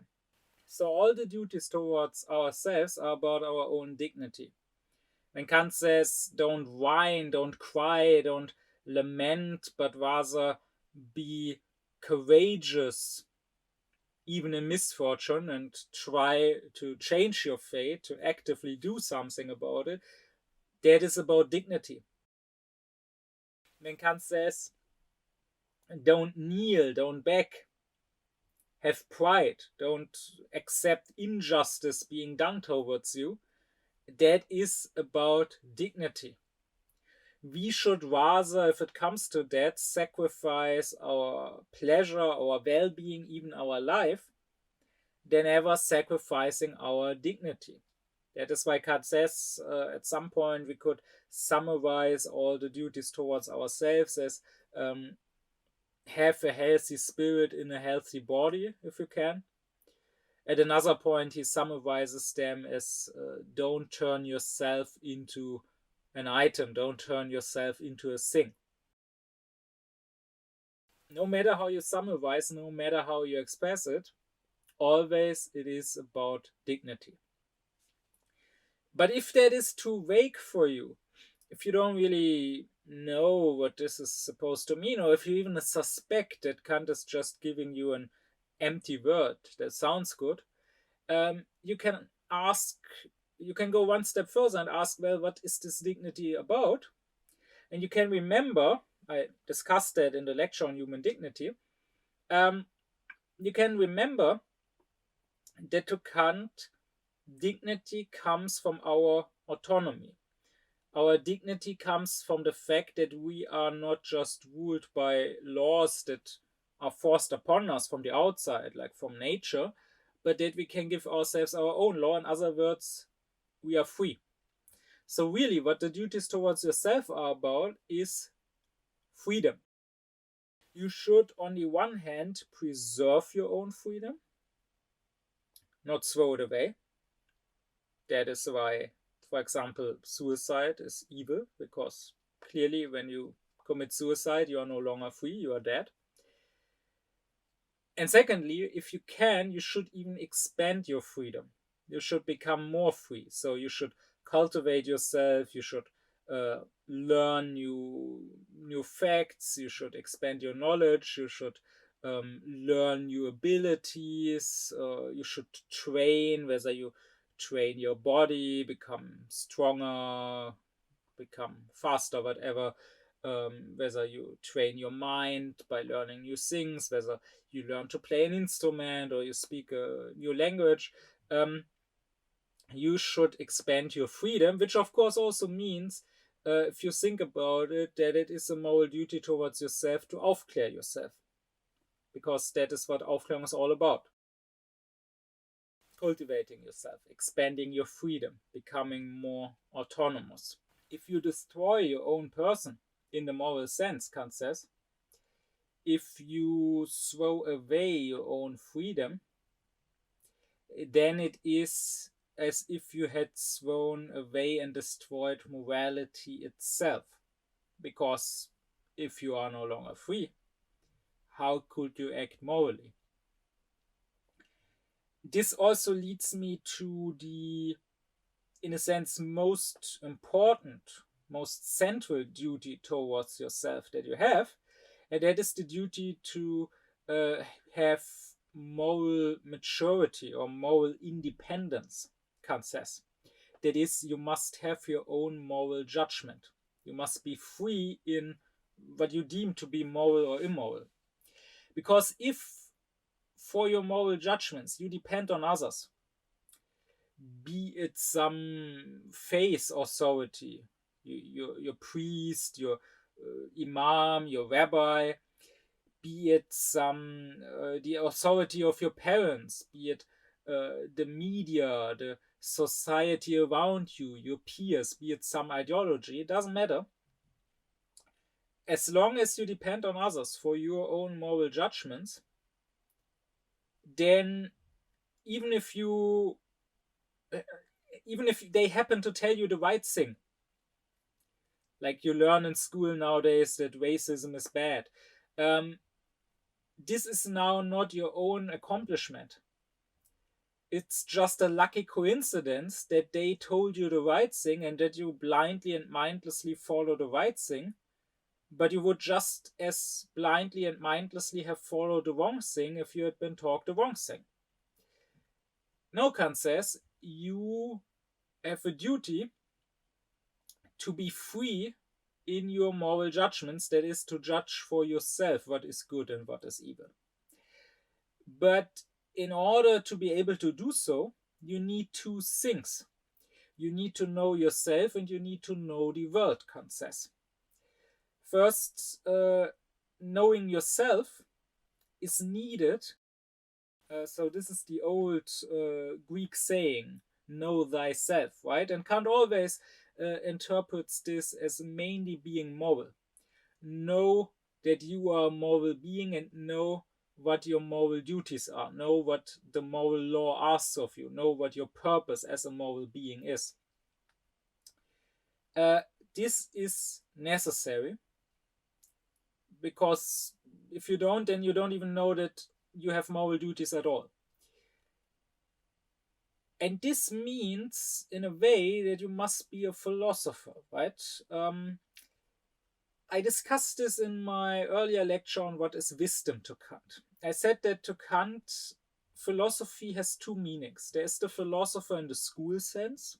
So the philosopher is a scientist, let's say professional philosopher, who's mainly the metaphysician, mainly dealing with the ideas of God, freedom, immortality of the soul. And of course, in that sense, not everyone has to be a philosopher. Not everyone is cut out to be one. And it's not necessary, and it wouldn't even be a good thing. I mean, we also need people to be farmers or bakers or electricians or whatever. We can't all be philosophers in the school sense. But there's also the philosopher in the world sense, which is just a wise person, the sage. And he is, as Kant says, the lawgiver of reason. That is, he uses reason to say, so to understand and to say what should happen, what should be done. He is the one, that is what wisdom is about. It is about the final purpose, to which all other purposes are just subject, are just means to that final end. So wisdom is about understanding your purpose, and therefore it is a moral thing mainly. It is about understanding what you ought to do. And the philosopher in this world sense, the sage, the lawgiver of reason, he, according to Kant, mainly asks the question, what is the human being? Which in turn can be put into the three questions: what can I know? What should I do? What may I hope? And this is something, in this sense, everyone should be a philosopher. So, as I would say it, everyone should be aufklärt. Everyone should think for himself about, well, what is the human being? What am I as a human being? And therefore, what is my moral duty? But what is important is that Kant says knowing yourself is not enough. You also must know the world. Because the moral duty in general is just to be good. And you can know yourself, you can therefore know that you have the duty to be good, and you can actually have the goodwill. But now, what does that mean in a specific situation? How to realize that goodwill? What is good in a specific situation? That you cannot just deduce from pure reason alone, from the moral law alone, but rather for that you also need to know about the world, right? So let's say you want to help a sick person, you want to save his life, well, or you want to feed someone who is hungry. Well, in order for that, you must know the substances in this world. You must know what is actually sustaining food or healing medicine. So, something that you should give him. And what substance, on the other hand, would be a deadly poison that you should not give him. You can have the best of wills. You can genuinely want to help him. But if you don't know how, then you cannot help, right? So the goodwill also needs to know the world to some degree. So, I mean, think about the big issues of the world right now. If you could be a good person, but if you don't know that there's a climate crisis, that, for example, flying contributes to the climate crisis and what it does, then you will maybe mindlessly fly on vacation. Only if you know that there's a climate crisis and how serious it is, and the ramifications that flying has, only then can you, if you also, on top of that knowledge, have the goodwill, come to the conclusion maybe I shouldn't fly. Likewise, if you don't know that China or Muscovy or Israel are all committing genocides right now, then you might mindlessly buy something and thereby support these genocidal states. But if you know that they are guilty of genocide or also apartheid, then if you also have the goodwill, you can come to the conclusion, okay, I should not support that, so I will now try as much as I can, which of course in our very connected economy is very hard, but as much as I can, I will try to not further support them. So you need to know the world just like you need to know yourself, and that is a duty because all other duties depend on it. So that's also why if you meet someone who is completely disinterested in the world, who says like, oh, I don't care about what goes on in the world, who says I don't care about news, I don't care about politics, someone who just goes about his own personal life, he could be the nicest, most helpful, most empathetic person in his personal life to the people around him.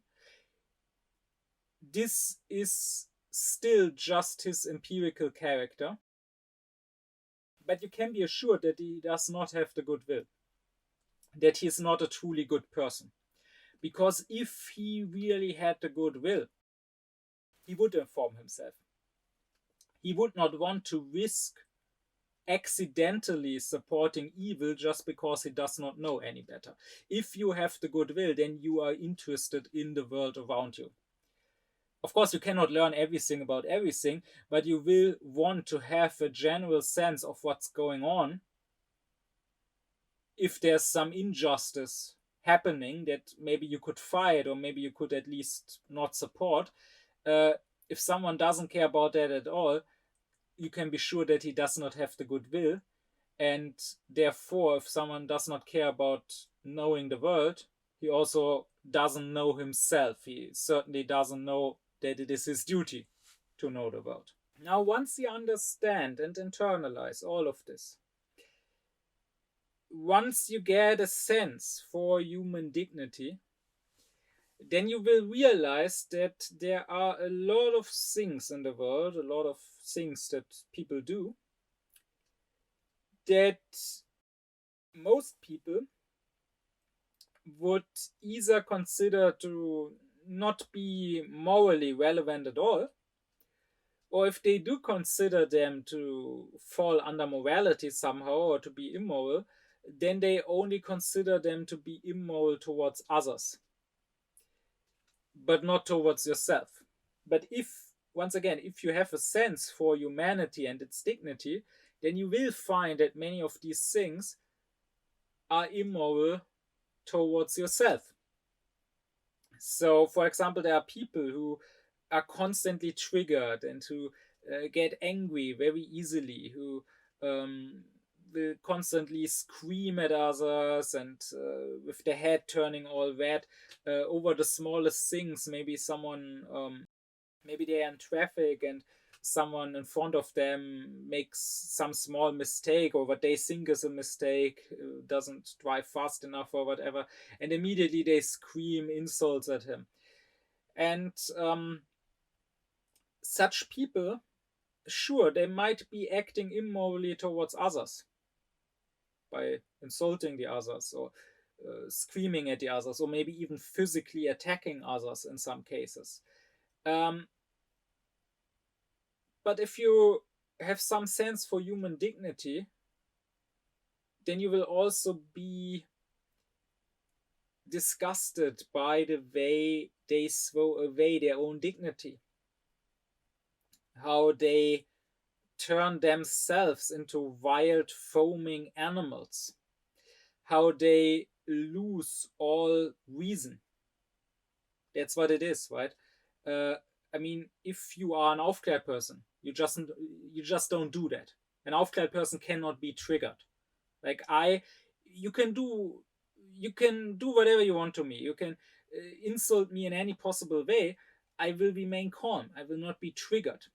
I mean, I can get loud on purpose if I want to. I'm not saying you mustn't ever get loud. Sometimes maybe it's important to get loud in order to get attention from others or in order to show them, to really shut them up, to show them that what they do is wrong.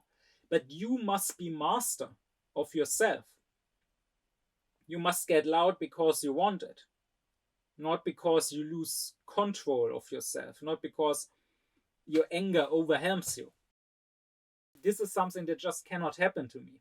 Maybe it could at some point in my youth, but at this point I'm aufklärt enough that I'm beyond that. And that is what everyone should strive for. How can you take yourself seriously if you are a person who can be, if others just push the right buttons, can stop being a human, can stop being rational?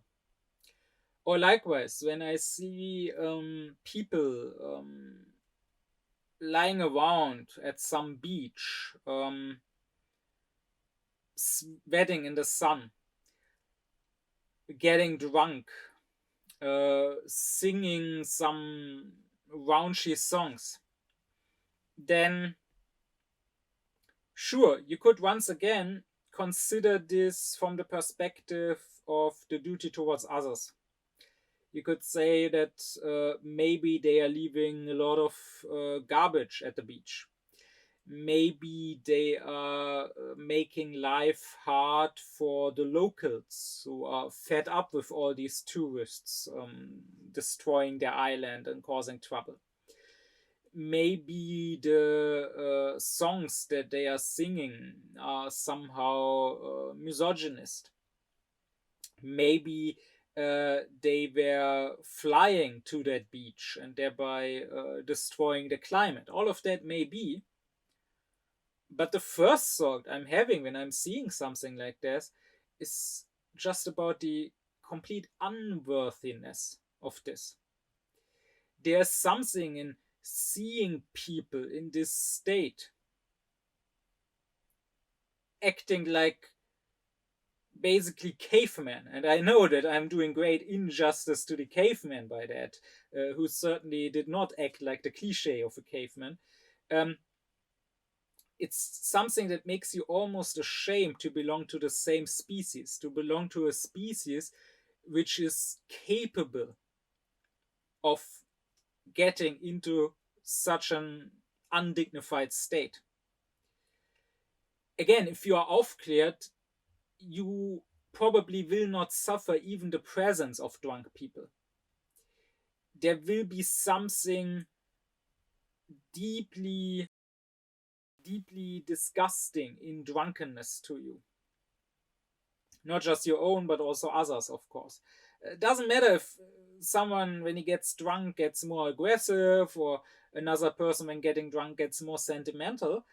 It's just a mere fact of this drunkenness, of this not having self control anymore, not being, once again, a rational being anymore that someone else could talk to and have a proper conversation with,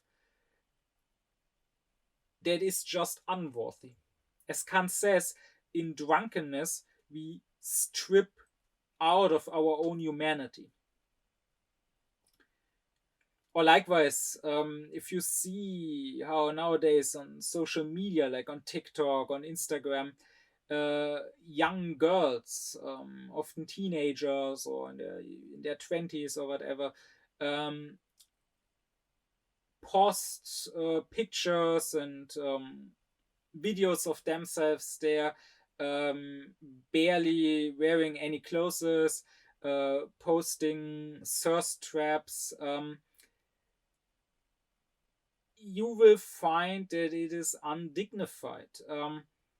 And I'm not talking here from the perspective of some conservative who thinks that this is the end of Western civilization because they're all being sluts. This is not about slut shaming as such. Like, it is fine if a person, including a woman, enjoys their sexuality. It's fine if a person has sex, if as long as you have self-regard while doing so. So I'm not agreeing with those conservatives here who ironically like to complain about the downfall of Western civilization, but in fact they are the ones who contribute to it most, right?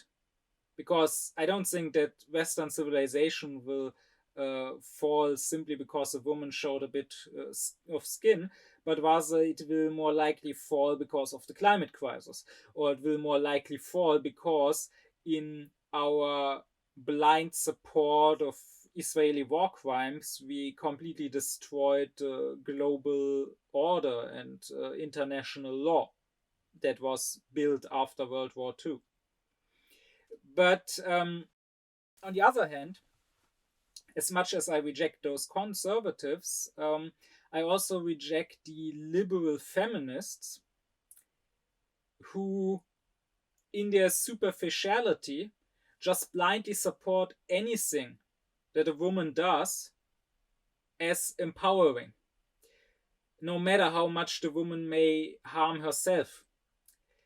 Who, again, this is what liberalism is. Liberalism is about understanding freedom as just being following your desires. So if a woman has the desire to pose half naked online, then this is empowering and this is super feminist. This is her being free. The liberal does never question, nor does he want others to question. He considers that an attack on his freedom. Does never want to question if he even should follow these desires, if he even should have them, if they are good desires, or where they come from. I mean, proper, a bit more critical feminists would probably not support any whim, any desire a woman has, but would ask, is this really her own genuine desire? Or is it rather an expression of an ultimately misogynist society that was internalized and that gave them unhealthy and unnatural desires? Maybe it is actually not a good thing if a young girl thinks that her worth depends on how many random men she can attract. Her worth depends on her falling in line with some with society's concepts of what is attractive, and maybe she should have more self-worth. Maybe she should have more dignity. Or as a last example, when I see a mob of right wingers, be it here in Germany, be it in the USA, the ones who stormed the Capitol some years ago, when I see, or be it the people who used to protest against the COVID regulations, against the lockdowns, when I see their angry, hate-filled faces, and when I hear them scream some slogans which are not even their own, right? Like "Make America Great Again." I mean, they like to think that they can sing for themselves and that everyone else is just a mindless sheep. But for people who can sing for themselves, they are terribly unoriginal. You can see that also online, right? When they leave their angry comments, maybe under this video too now. Those are always, they sound like a hive mind. They all sound the same. They all say the same things. They have the same 4 or 5 buzzwords, the same in their mind witty retorts, the same arguments. It's always the same. So not only are they wrong, not only are they full of hate, they are also following what others came up with, right? So maybe with a slogan like "America Great Again," it's some Russian propaganda that was tested by propagandists along with other slogans on the public, on Facebook, how people would respond to that and pick it because people responded well to it. And now they mindlessly repeat it. When I see something like that, others, when they see it, will once again consider it from the perspective of the duties towards others. They will think, oh, that's bad, those right wingers, they are racist, they are harming other people. They will be concerned about the rise of the right, about what they consider to be the rise of fascism. But for me, I mean, I'm not saying I don't care about that, but it's the second thought. But the very first thought, even before that, is how can they treat themselves like that? Not what does it mean for others, what does it mean for minorities? That's of course a big issue, but that comes second in my thought. But the very first thought that shoots through my head is, how can humanity fall so much? How can they be so irrational? How can a being which can potentially rise so high, right, which could create great art or great philosophy, come up with great thoughts, a being which could do good in the world, fight for justice, do something holy, a being which could be truly courageous and selfless, how can such a being degrade itself so much, live in such a pathetic state? And this is something you must be able to feel. If you cannot feel that, if you cannot feel the self-degradation of others, then clearly this can only be if you have no true reverence for humanity. Maybe you have a humanistic morality of compassion, maybe you feel bad when you see others being hurt, but you don't actually, you are not really a moral person. You don't actually have reverence for humanity as such. You don't have a sense of dignity if you cannot feel a sort of inner pain, a deep disapproval at seeing someone degrade his own dignity like that. And if it doesn't concern you and others, then it certainly doesn't concern you and yourself. Then you certainly won't take care of your own dignity. Now, I will say that I believe that at least most people have some sense of dignity, at least to some degree. I mean, think about it. You probably wouldn't do everything that might benefit you. Like, imagine you walk the street and some stranger walks up to you and offers you $5 if you kiss his ass. Many people would probably not do that, would maybe even get angry at being offered that. And I ask you why? Why not? I mean, our age thinks of being rational only in terms of instrumental reason. I discussed this in my lecture on the imperatives that to Kant, right? There are these hypothetical imperatives, the technical practical imperatives, as he says, where reason is instrumental, where our reason just serves to help us reach a goal. So the way we go about achieving that goal is rational, but the goal itself is not rational. The goal itself may come from our nature, may just be a simple animalistic desire. Of course, to Kant, there's also the categorical imperatives. There's also the true autonomy of reason, where reason just doesn't just give us the means to reach an end, but gives us the end itself, gives us the purpose. But in our age, we hardly know of this. When people think of acting rationally, when they talk about, oh, we should act more rationally, let's say in politics, what they mean is acting in a pragmatic way, acting in a way that helps you reach whatever benefits you. Well, if you consider it from this perspective, then the rational thing to do would be to kiss that person's ass. Because, I mean, it's easy money, right? Okay, $5 may not be the world, but you also earn it in just 5 seconds. And I mean, if we look at it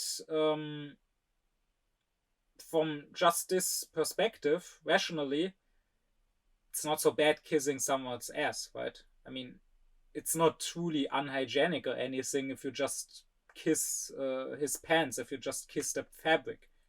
And even if it wasn't his pants, even if you were kissing the ass cheek, I mean, as long as you're not directly kissing his anus, it's really not worse in any way than kissing his cheek or kissing his hand. So why not do it? It's certainly the useful, and from that perspective, once again, the rational thing to do. So if we don't do it, then clearly we don't do it because it would be degrading, because we are too proud to do it, because our dignity matters more to us than these $5. Now, of course, cynics would say, yeah, sure, but everyone has his price. Maybe you wouldn't do it for $5, but you would do it for $5 million. And I will agree that for many people that is true. Many people will have their price. And this goes in both directions, right? Not just for money you might get, but also money you might lose. So, for example, Kant would say that it is a duty towards ourselves to not let injustice happen to ourselves. So, Kant would say if someone steals money from us, we must not let that happen. If someone tries to rob us, we should fight him off. Because otherwise, we degrade ourselves into being basically just an ATM. Just something that you can take money from. This money is mine. It's not his to take. I could gift it to him, sure, but he cannot just force it out of my hands. So even if someone at gunpoint was to just rob me of $5, And even if I'm super rich, so I really don't need those $5, again, Kant's morality is not consequentialist. It's not about how much harm or how much good will come out of the consequences. It's a matter of principle. It is about my dignity. And my dignity forbids me to just let myself be robbed. Well, here too, you will have many people saying, oh no, if someone with a knife or with a gun wanted to rob me of $5, I would let him have the $5. Why risk my life for $5? I'm of the conviction that someone like that, who talks like that, clearly has no self-worth and therefore cannot be a good person. And my experience has only made this conviction stronger. Like a while ago, I had this talk with someone, and okay, we didn't talk about $5, about $100 even, but he said, "Oh no, I would not risk my life for $100. I would let the robber have it." And that same person who is not willing to act morally towards himself also is not willing to act morally towards others. In the same conversation, he said, oh, God, beware of moral politics. We need to be pragmatic in politics. And also, when it comes to how he dealt with me, he promised me some things which he did not keep. So this is what I always find. When you don't value human dignity in yourself, you cannot value it in others. But here too, most people would probably not defend $5 being stolen from themselves. If they happen to walk around with $5 million in their pocket and someone tried to rob them, then maybe they would put up a fight and risk their life. So yes, in that sense, the cynics are right that most people do have their price. Most people, at some point, if they have a lot to win or a lot to lose, would be willing to throw away their dignity.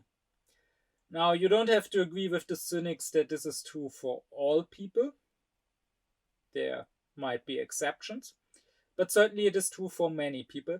And this is basically the greatest issue in our world right now, that most people don't have enough of a sense for their own dignity, that most people want to rather live like animals, care about their pleasure, their physical well-being, than live as rational beings or even die as rational beings if they must be. That most people do not say, I would rather die with my head held high than live on in shame and humiliation. And this is something to digress a little bit, to make a side note. This is something that largely already comes from the way people are raised as children. Right? Because let's face it, children nowadays mostly grow up under despotism. As much as we like to think of ourselves as modern, liberal, democratic, there's none of that when it comes to children. Parents, kindergartners, teachers, they are despots. Maybe they are benevolent despots. Maybe they are not despots that use torture so much anymore, so children don't get slapped and spanked as much anymore as in past decades or centuries. But still, they live under absolute despotism. That is, they are not allowed to be free, but rather they are forced to follow completely arbitrary and irrational commands. They are treated like wild animals that you tame and train. They are raised largely with rewards and with punishments, which is completely unworthy of a human being. A human being is not a dog. you don't punish a child and you don't reward a child. Like, to me, neither was done, right? When I got excellent grades that my classmates could only dream of, they were surprised and kind of pitied me when I told them that I don't get extra pocket money for that. Why would I? But if I wanted something, if I needed something to be bought, and uh, my dad had enough money for that, then I got it, no matter what my grades were.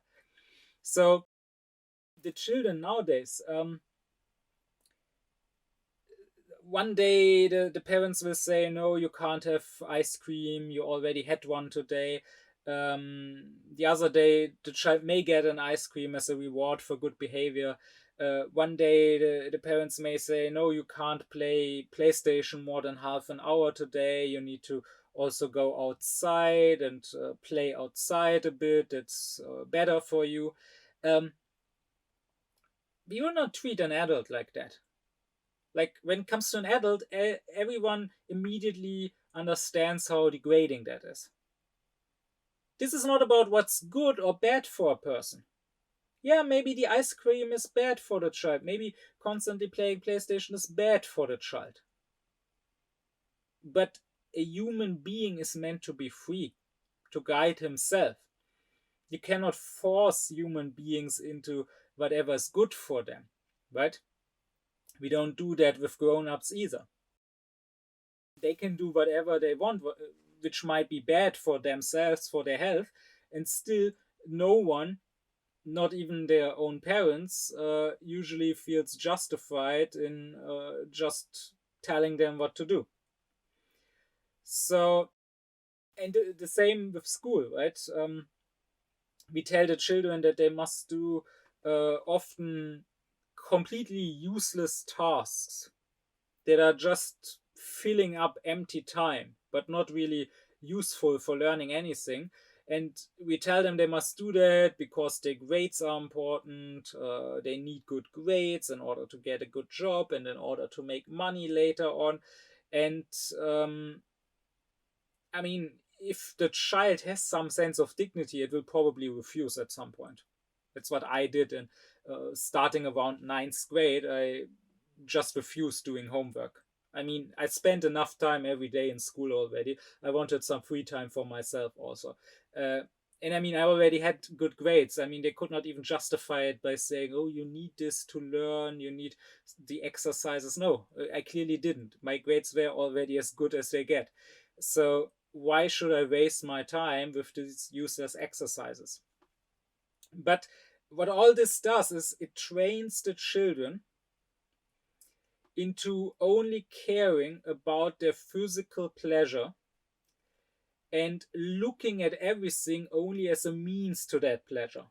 Only thinking, okay, this might be useless, this might be annoying, I might hate doing these exercises, I might hate having to eat this apple instead of the chocolate or whatever, but I need the grade in order to get money later, or I need to eat the apple now in order to be healthy, or more likely just in order to please my parents.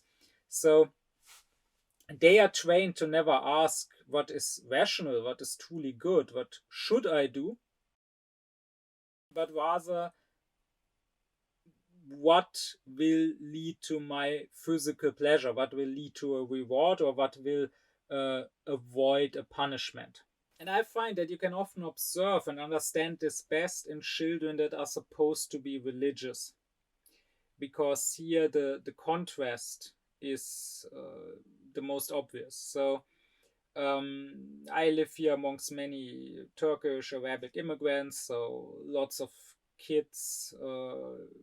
When I worked here at school, when I tried to teach Aufklärung here, lots of kids that consider themselves Muslim, and most of them are complete atheists.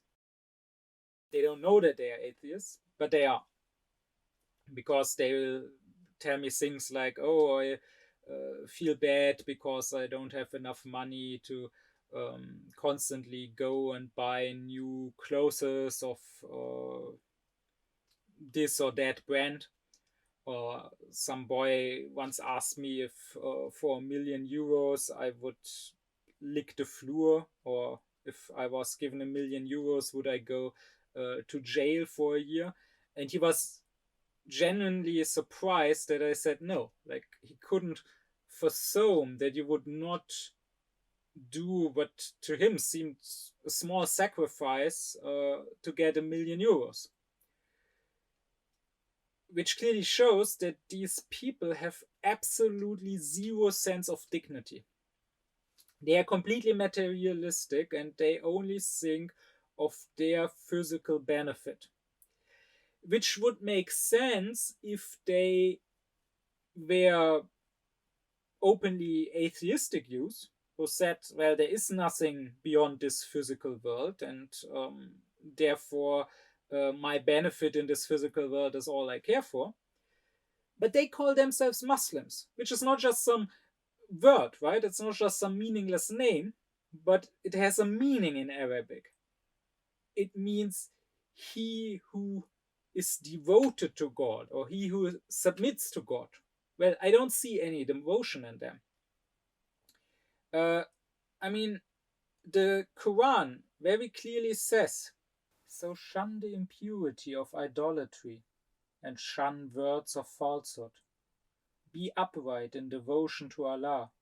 Associate none with Him in worship. For whoever associates others with Allah is like someone who has fallen from the sky and is either snatched away by birds or swept by the wind to a remote place. Now, these youths will, of course, interpret this in the most superficial manner possible. They will think it's just about not being a polytheist, not praying to statues of God.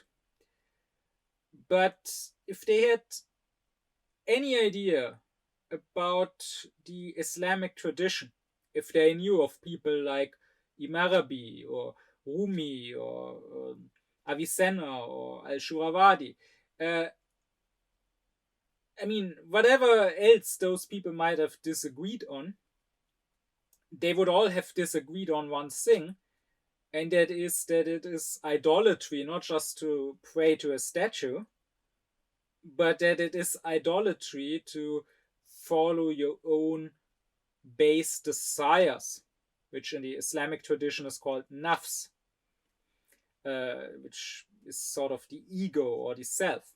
And I mean, the Quran itself is clear on that. It says, they only follow their desires. And who could be more astray than those who follow their desires with no guidance from Allah? Surely Allah does not guide the wrongdoing people.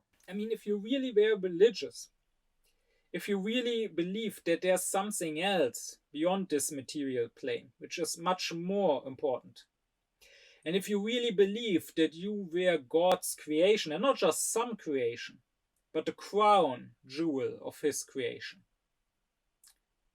His most dignified creation, the one that was created in His image, if you believed that this world was given to you, this world that God created, and that you are sort of supposed to be governing this world in God's stead, then maybe you would take this responsibility seriously. And you would probably care about some other things more than getting €1 million or wearing clothes of some brand. But the way these kids are raised, by their parents, by their teachers, with these rewards and punishments and so on, being taught that material benefit, physical well-being and pleasure is all that matters, and being taught to, without questioning them, blindly following random arbitrary commandments, well, they learn to see their God in the same way. Their God to them is really just sort of a more powerful version of their math teacher. Just like their math teacher gives them pointless exercise that they don't like to do, but they have to do because they want to be rewarded with good grades, because they get told if you get good grades in school, maybe you will make lots of money later in your job, and then maybe you can buy a Lamborghini in this world. Just like that, they believe that this God is giving them pointless exercise, like you must fast now, you must pray now, you mustn't eat this, you mustn't be gay. And they also must not question them, just like they must not question their math teacher, because they don't want to be punished, but rather they want to be rewarded. They want to get the Lamborghini from God, not in this life, but in the next life. And yes, this is not even a metaphor.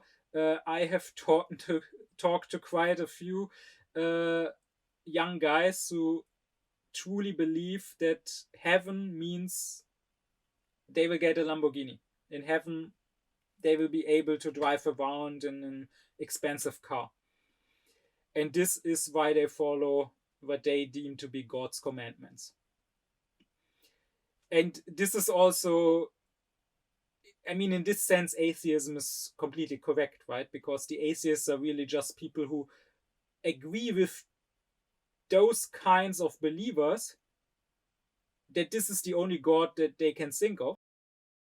I mean, the actual God that actually religious people think of is unknown to both the atheists and this sort of believers.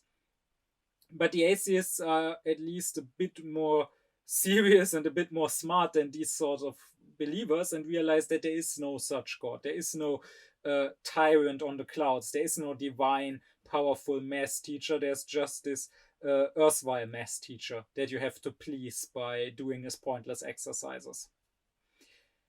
But again, the issue is that kids are raised, whether they are raised in some faith or whether they are raised without it, in one way or another, they are usually raised to not be free, to not have reverence for their own dignity. I mean, their dignity is connected to their freedom.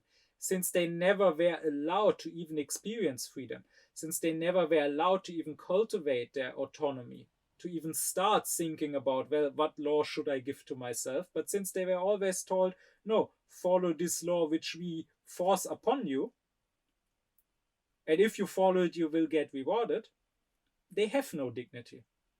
They were taught to be without dignity. They were taught to behave basically like rats in a laboratory, which really is nothing short of child abuse. But going back to Kant, Kant is not a consequentialist, as I keep stressing. So to him, it's not about do our actions have good or bad consequences and how bad, how good. It is about, are these actions preserving and even increasing human freedom in others and in myself, or are they doing the opposite? And to Kant, the duties towards myself are therefore not just an afterthought in morality,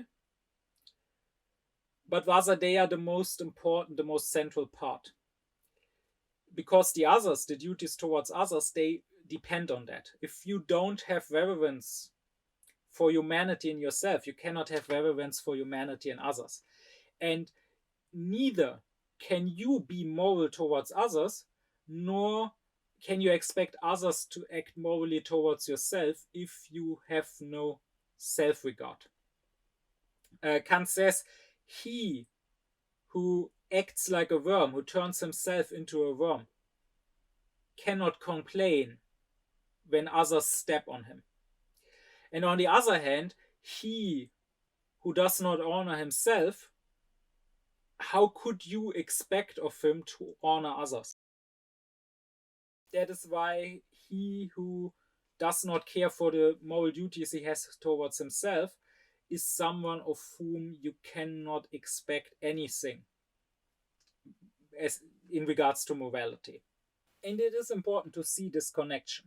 It's important to realize that on the one side, wherever there's a lack of reverence for others, you can be sure that there's also, and first of all, a lack of reverence towards oneself. I mean, let's take something like rape, which obviously is against the duties towards others. And it is clear that the rapist is reducing that other person to a mere means for his own purpose, his own pleasure. It is clear that he is treating that other person not as a human being with its own dignity, with its own autonomy, but rather as a mere sex doll. And it is clear that that is a grave crime. But if you think about it, he also has no self regard.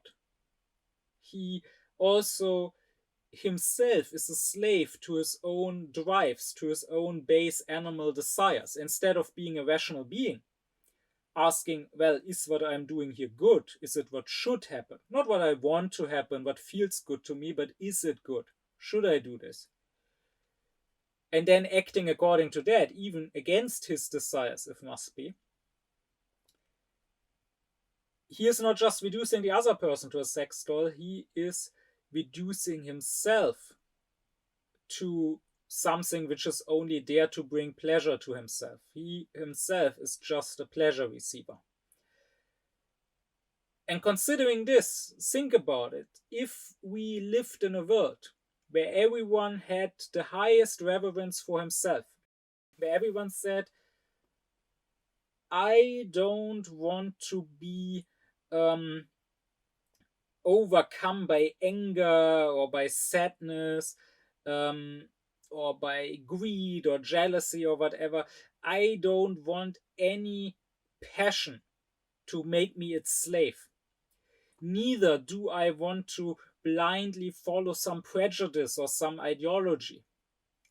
Simply because doing all of this would be degrading. Doing all of this would not be worthy of myself as a human being. If everyone was like that, don't you think it would be a much better world? Don't you think those people who wanted to treat themselves like this, hold themselves in this high regard, would end up also treating others much better?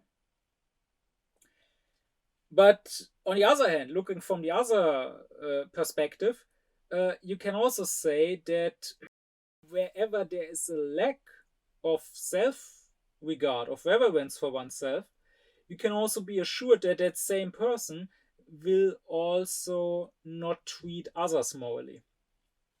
Let me give just 3 examples. So, for example, I know one guy who literally has no self-regard and no care for himself. He's a walking catastrophe. He constantly is involved in accidents, constantly hurting himself. Like one day he's trying to renovate something in his house and he lets a heavy stone plate fall on his foot and breaks his toe.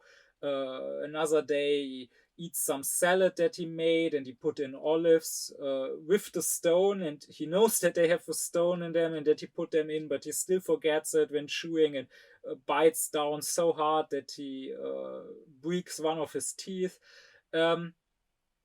So, and the same guy is constantly overcome by his passions, by his affects. One day he gets drunk and gets super sentimental. Another day you criticize him in some way, or you don't even criticize him, you just say something which is actually completely unrelated to him, but he thinks that it is targeted towards him and that it is some sort of criticism, and he gets super triggered and super angry and can throw the most terrible insults at you. Yet another day he gets super horny, like he's walking around as this horn dog, constantly thinking of sex. And clearly this guy has no reverence for his own humanity, but as such he is also disregarding and harming others, starting with how much part he takes in the exploitation of other human beings and in the destruction of the environment, because he is a slave to advertisements. He sees something some new flashy product and he immediately needs to buy it, even if it's completely useless, even if it's a scam, even if he himself will use it 1 or 2 times and then it will just sit around pointlessly in his place, he still constantly has to buy these things that he doesn't need. He's the biggest consumer that I know. And likewise, as I already said, he gets angry, then he screams at people, he insults people. Um, as for his horniness, he makes basically all women that come in any sort of closer contact with him uncomfortable. Um, so the fact that he has no reverence for himself leads to him not being able to have reverence for others. Second example, I know this woman who also has no reverence for herself, lets others walk all over her, has spent years in this abusive relationship, like not physically abusive, but the boyfriend has just been a constant asshole to her. Um, Very inconsiderate, getting angry easily, uh, even though she's already working hard and coming home late and very tired, he still gets angry over small things. And over years, he has lived as a parasite, while she was already, while she finished her university degree in time, already started working. He kept on studying and studying forever, refusing to take on a job, refusing to contribute anything to the shared rent, just living off of her. So clearly, she lacks reverence for herself, not being able to break up, like again and again thinking about it, but then not bringing it over herself and telling herself, oh, but he will feel bad, or he will have no place to go, or okay, he treats me shitty, but a few times I also was a bit inconsiderate, so maybe I deserve being treated shitty, all of that. But then on the other hand, when COVID came around, this guy ended up going full conspiracy and spending all time at home on some right-wing blogs and right-wing YouTube channels that told him that this was somehow all fake, there was no COVID and so on, and by the way, there was also no climate crisis and so on. And he ended up writing articles for some right-wing blog and being pulled further and further into that. And I mean, his girlfriend, she's a really nice person, and she doesn't want to harm anyone, and she's pretty unpolitical, but she's definitely not some Nazi. She would never want to support right wingers, but that's what she basically does, right? The moment she lets him live as a parasite, the moment she allows for him not to have to work, not to have to spend his time actually contributing to society in some manner, um, she is basically paying him for spreading conspiracy theories and right wing propaganda. So, whether she likes it or not, by not having reverence for herself and making her own life hard, she is also making the world a little bit of a worse place for everyone else.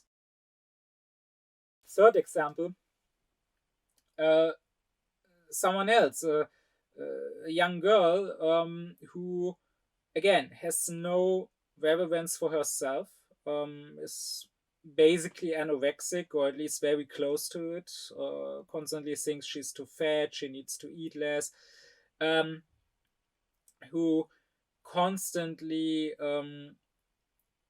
tries to dress up in order to impress guys. And once again, this is not me speaking as some conservative who tells women how to dress, uh, but what matters is the reason for why you do something. And clearly, this girl does it out of a lack of self respect. Like, one day in school, she was passing with her friend, she was passing these guys, and she overheard that the guys were talking about her in a very crude manner, and they said they would smash her. And if you had some sort of self-respect, you would be disgusted being discussed like that, like being objectified like that. She, on the other hand, was thrilled, and the next day dressed in even less, showed even less skin, uh, in the hopes of getting more such compliments. So she has no reverence for herself. She thinks her worth depends on basically how much guys want to fuck her, and that's why she has to be thin, that's why she has to dress up and cake herself in makeup and so on.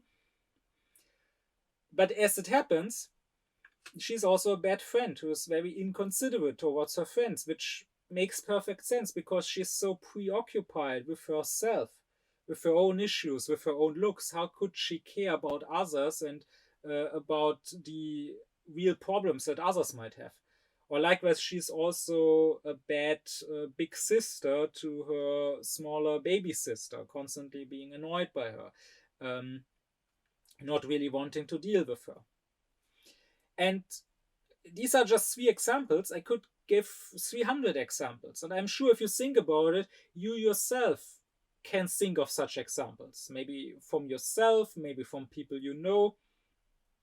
When people disregard themselves, when people themselves live without dignity, then you can be sure, even if they don't want to, even if they are on a personal level very nice and friendly people, they will in one way or another also harm others, also disregard others.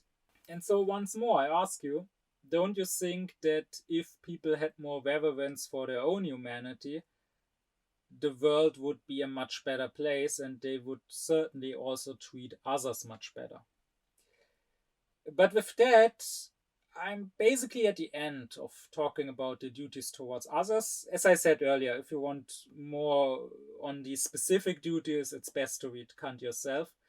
I can't get into each specific duty, otherwise, I would basically just repeat what Kant says, and then you might as well read him yourself. I think that especially this part of his moral philosophy is very important and very fruitful if you want to build on Kant. And as I said in earlier lectures, Kant is strongest as a philosopher in his principles. When it comes to deducing from those principles, he gets weaker. So Kant's merit lies in having built a firm fundament for philosophy, even if he himself just built a small hut on it. That doesn't mean that others coming after him, like Fichte, cannot build a great palace on that fundament. But this is not a place where I want to talk about all the conclusions you could draw from Kant's principles and how helpful they might be in the process of Aufklärung, because then this would stop being a Kant lecture specifically. So this is for another place and another time. So I will just stress that what Kant says here is really important, that I firmly believe, I'm deeply convinced that it cannot truly get better. Nothing on this earth can truly get better as long as people don't start having reverence for their own humanity, as long as people don't start wanting to live with dignity. In the absence of that, you can be nice, you can be friendly, you can have some empathy with others. So in the absence of that, you're not necessarily a total dick to others, but the world cannot truly be healed and the world cannot truly become a just place without true reverence for humanity, and you cannot have reverence for it in others if you don't revere it in yourself. But with that said, there's one more thing I want to address or come back to, because I already alluded to it early on in this lecture, before I close this off. And that is that I think our time takes issue with these moral duties towards yourself, and what Kant says here, often because it makes people uneasy to hear he who is suicidal or he who self harms is also evil, is being immoral. They say, oh, you can't say that to such a person. That's the last thing they need to hear. It will only make them feel worse. Which, of course, if you say it like that in their face, is probably true. But Kant is not saying that just telling them that is the best sort of therapy. But what I will say to this is, first, in philosophy, we must not consider people's sensitivities, we must consider truth. Right? We are in an age that is very, very obsessed with not harming sensitivities. Many people associate that with wokeness, right? Wokeness being about not harming anyone's feelings. But let's be frank here. Yes, the woke people, they are like that. They say that, oh, this or that word, it's a microaggression, it hurts my feelings. But let's be frank, the right wingers are no better. They may claim to be, but they also act like little children. They can't deal with the world sometimes hurting their feelings. I mean, they will talk about free speech or whatever, but once they are criticized, once you say something they don't like, they also start whining and want to ban and censor you. So, this is something that is not an issue of a specific political group, but it is an issue of our age in general. It is obsessed with not harming anyone's sensitivities.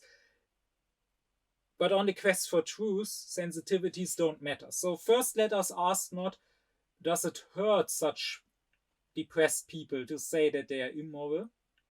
But rather let us ask, is it true? And it certainly is. And they are not only immoral against themselves, but as I explained, this will always lead to also having no reverence for others. And if you ever dealt with such a person, then you will probably know that. You will probably know that people who hate themselves, they are always also inconsiderate towards others. Which, again, it makes perfect sense. How could they take care of others when they cannot even take care of themselves? And this goes even into when they do commit suicide, even into their suicide, right? The way they commit suicide, even that, is often immoral towards others. I mean, it starts with how they are hurting others by committing suicide, right? Leaving behind loved ones, leaving behind even children, maybe they need them. So if you break it down, it means that their happiness to them was more important than the happiness of others.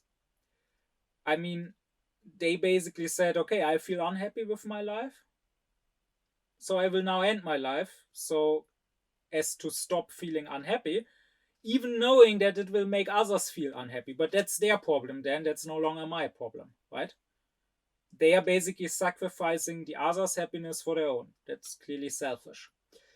And this goes also into the method of committing suicide. I mean, depending on the method, but think of people who jump in front of trains or cars. I always, very early on, long before I knew anything of Kant, I always found this so disgustingly evil. I mean, if you really must kill yourself, I don't know, slit your wrists or hang yourself or something, but why pull someone else into it? Why force somebody else to become a murderer? That train driver, when he was starting his work shift this morning, probably didn't go to work to kill a person. Maybe he will be deeply shaken and traumatized now. Maybe he will be unable to keep driving trains because he will from now on always be afraid that he might once again run somebody over. But apparently that didn't matter to that person who had to throw himself in front of the train. And then also it's about the world they leave behind, right? Um, so I always thought, I mean, if you really have to kill yourself, that means you have nothing to lose, right?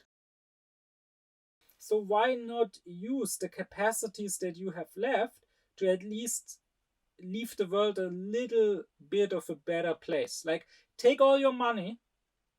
Maybe you don't have a lot of money, but you gotta have some money. Take all your money and donate it to a good cause.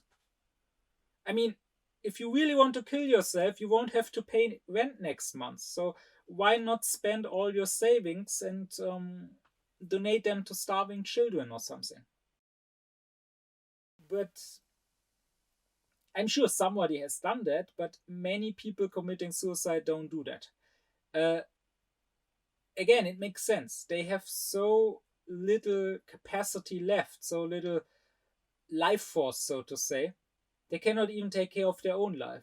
Clearly, uh, what I say, oh, that they should care for the world, that they should donate their money, may make sense in a very abstract sense, from a very abstract, cold rationalities perspective, but it would be completely detached from actual life and how actual psychology works. If you really still cared enough about the world and still had enough energy in yourself to do such a thing, you probably also wouldn't kill yourself.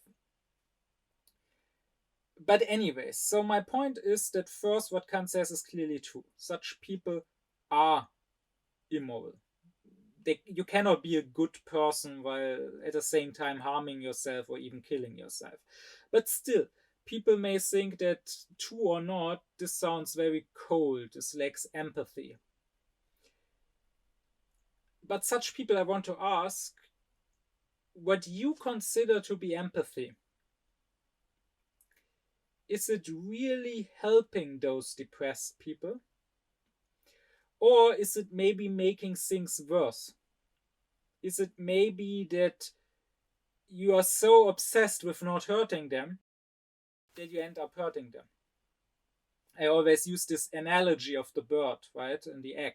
So if you're so obsessed with not harming the egg, with not allowing the single crack in the eggshell, if you have empathy with the egg, in other words, that means acting very cruelly against the bird, which will suffocate inside. If you have empathy with the bird, that might actually require at some point to help him break the egg, even if for the egg that may be painful. And here I want to claim that Kant's moral philosophy in this regard is not just correct, but it is also helpful and healing.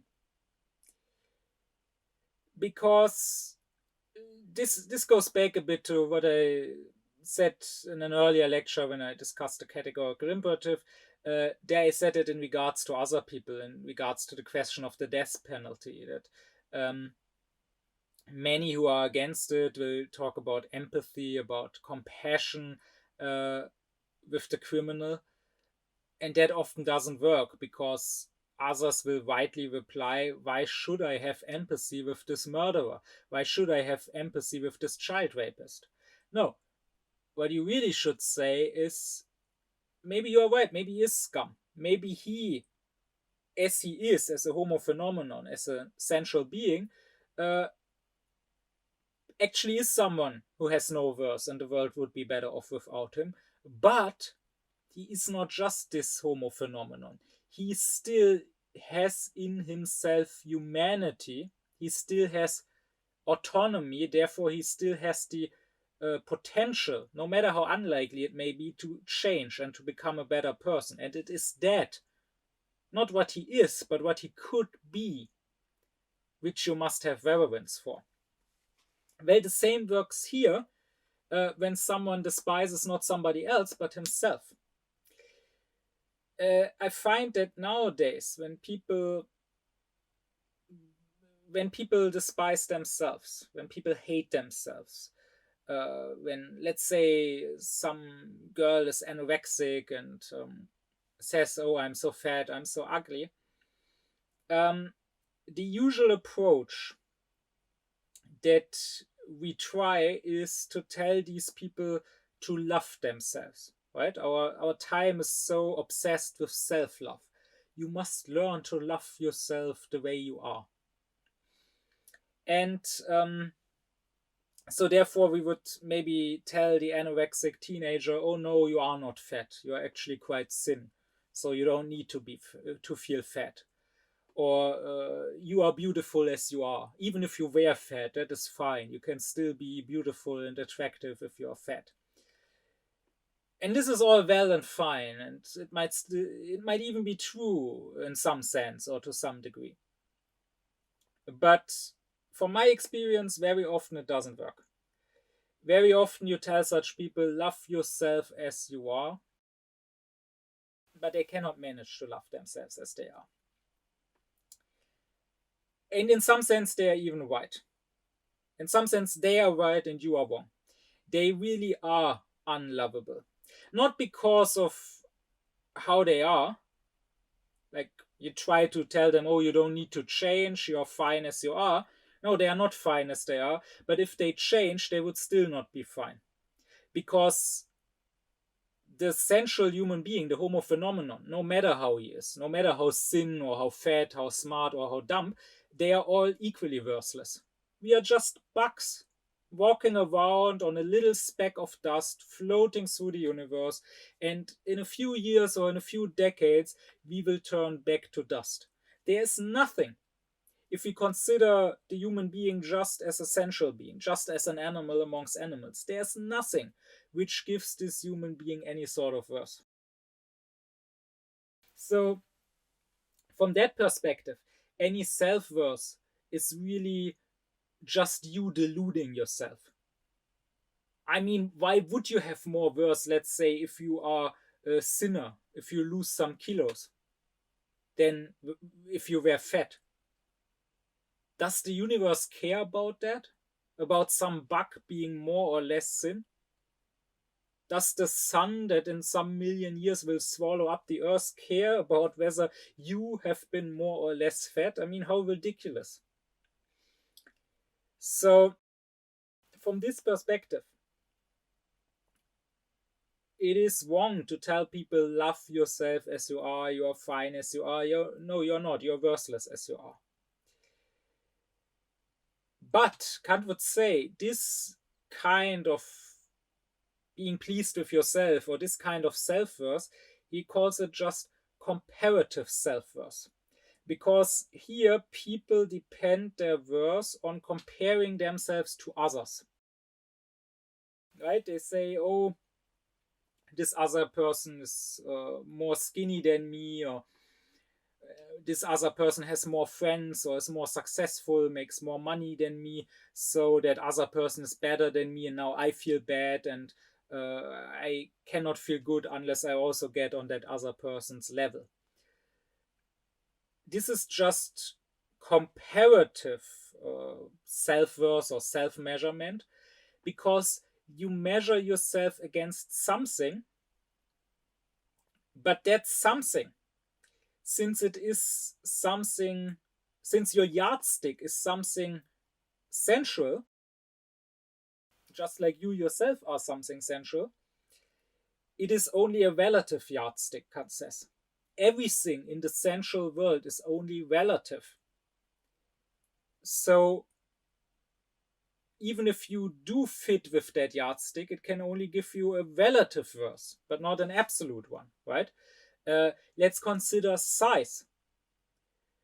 The bug looking at the mouse, comparing itself to the mouse, could say, "Oh, I'm so small. The mouse is gigantic." But then if the mouse compares itself with a human being, it's not huge. It's small.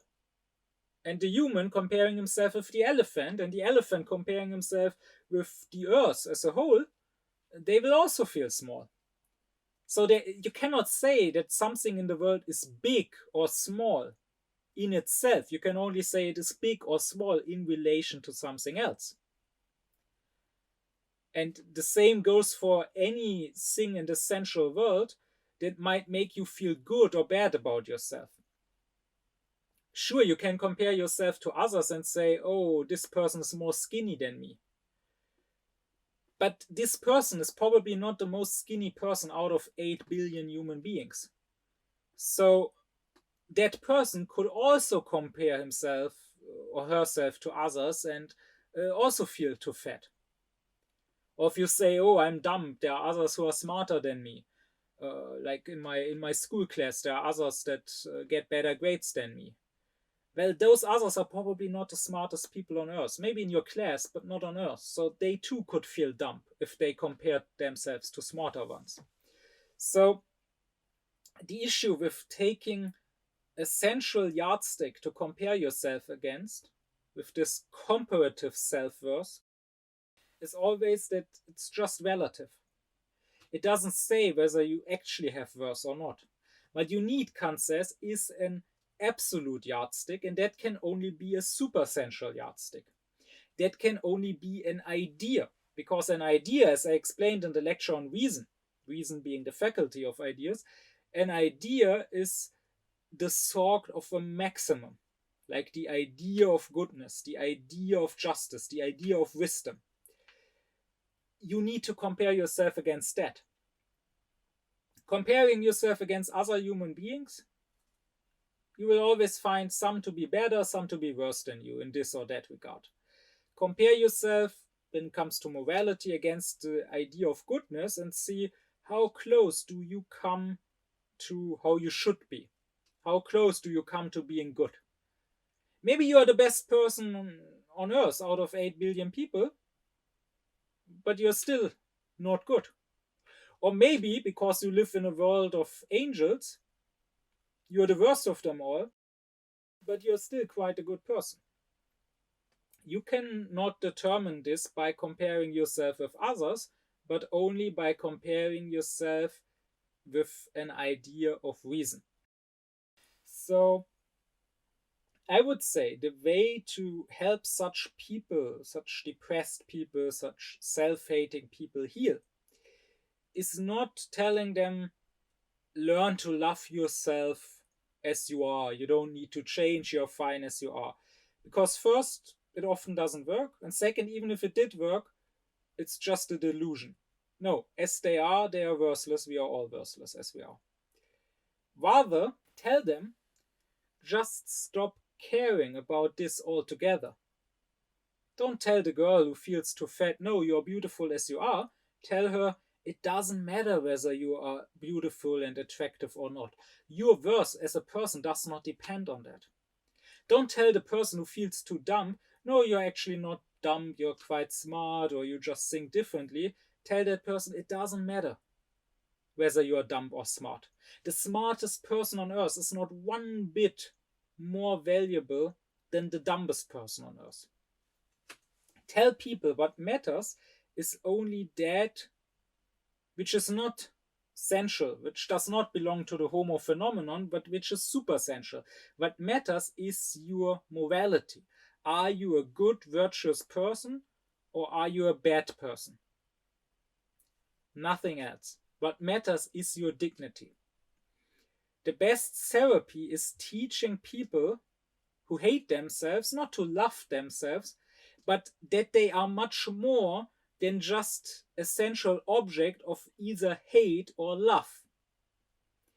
That they have humanity, they have autonomy, and therefore they have dignity that must be revered. I mean, the whole issue of such people is usually that they have no sense of their own autonomy, right? They never stop to even think about, hey, I am free. And hey, I have reason, so I can think about things and I can think about what's good or bad. Like the anorexic girl who thinks she's too fat, who thinks she's unattractive, no one will like her. She lets herself be a slave of this society and its standards of attractiveness and of the media that she consumed, and pictures of maybe Photoshop pictures of thin models she saw. She doesn't even stop to think, hey, is this dignified what I'm doing here? Don't I owe myself more than that? Is this even good? This whole society, this whole model business, these Instagram, photoshopped Instagram pictures, does this even have any worth? Is this what I should spend my life on, trying to please others, to be attractive to others? Could I not be something much more? Could I not do something great? Could I not be a scientist, an artist? Could I not fight for justice in this world? Would that not give me much more worth?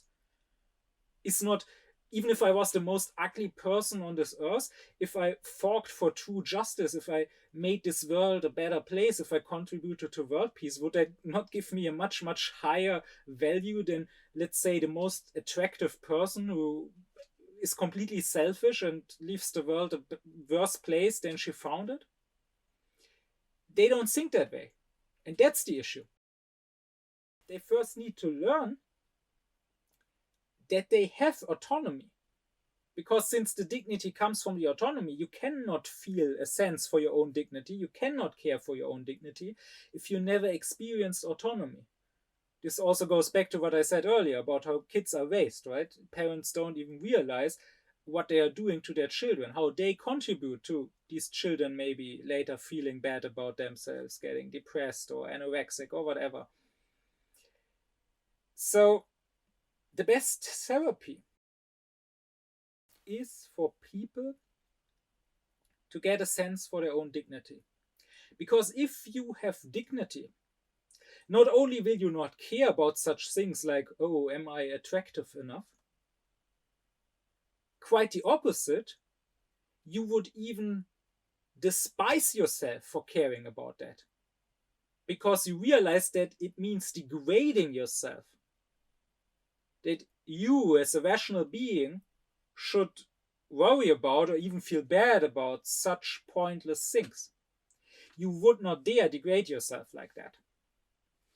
So, in that sense, Kant's moral philosophy here, once again, I want to stress it's not just true, it heals. If you think about it, you will realize that he who lives with dignity does not just lead a more moral life, he also leads a better life, a life with more blessedness, with more felicity. Because there's so many pointless worries. Like worrying about how I look or how I'm dressed, worrying about whether I fit in, what others think of me or whatever. Like that student who honestly felt bad because he didn't have the money to constantly buy new clothes. Well, I also don't have the money for that, but I don't feel bad about it. I don't feel bad that I'm not driving a Lamborghini because I realize that this is not something that determines my worth. If anything, it would take away from my worth to be someone who cares about a Lamborghini. So in that sense, you will have a much better life, that I can promise, if you are a moral person who cares about his own dignity. And all of this is something on which I don't allow anyone to disagree. Because not only can it be proven a priori from reason alone, I also know it and am convinced of it a posteriori from experience.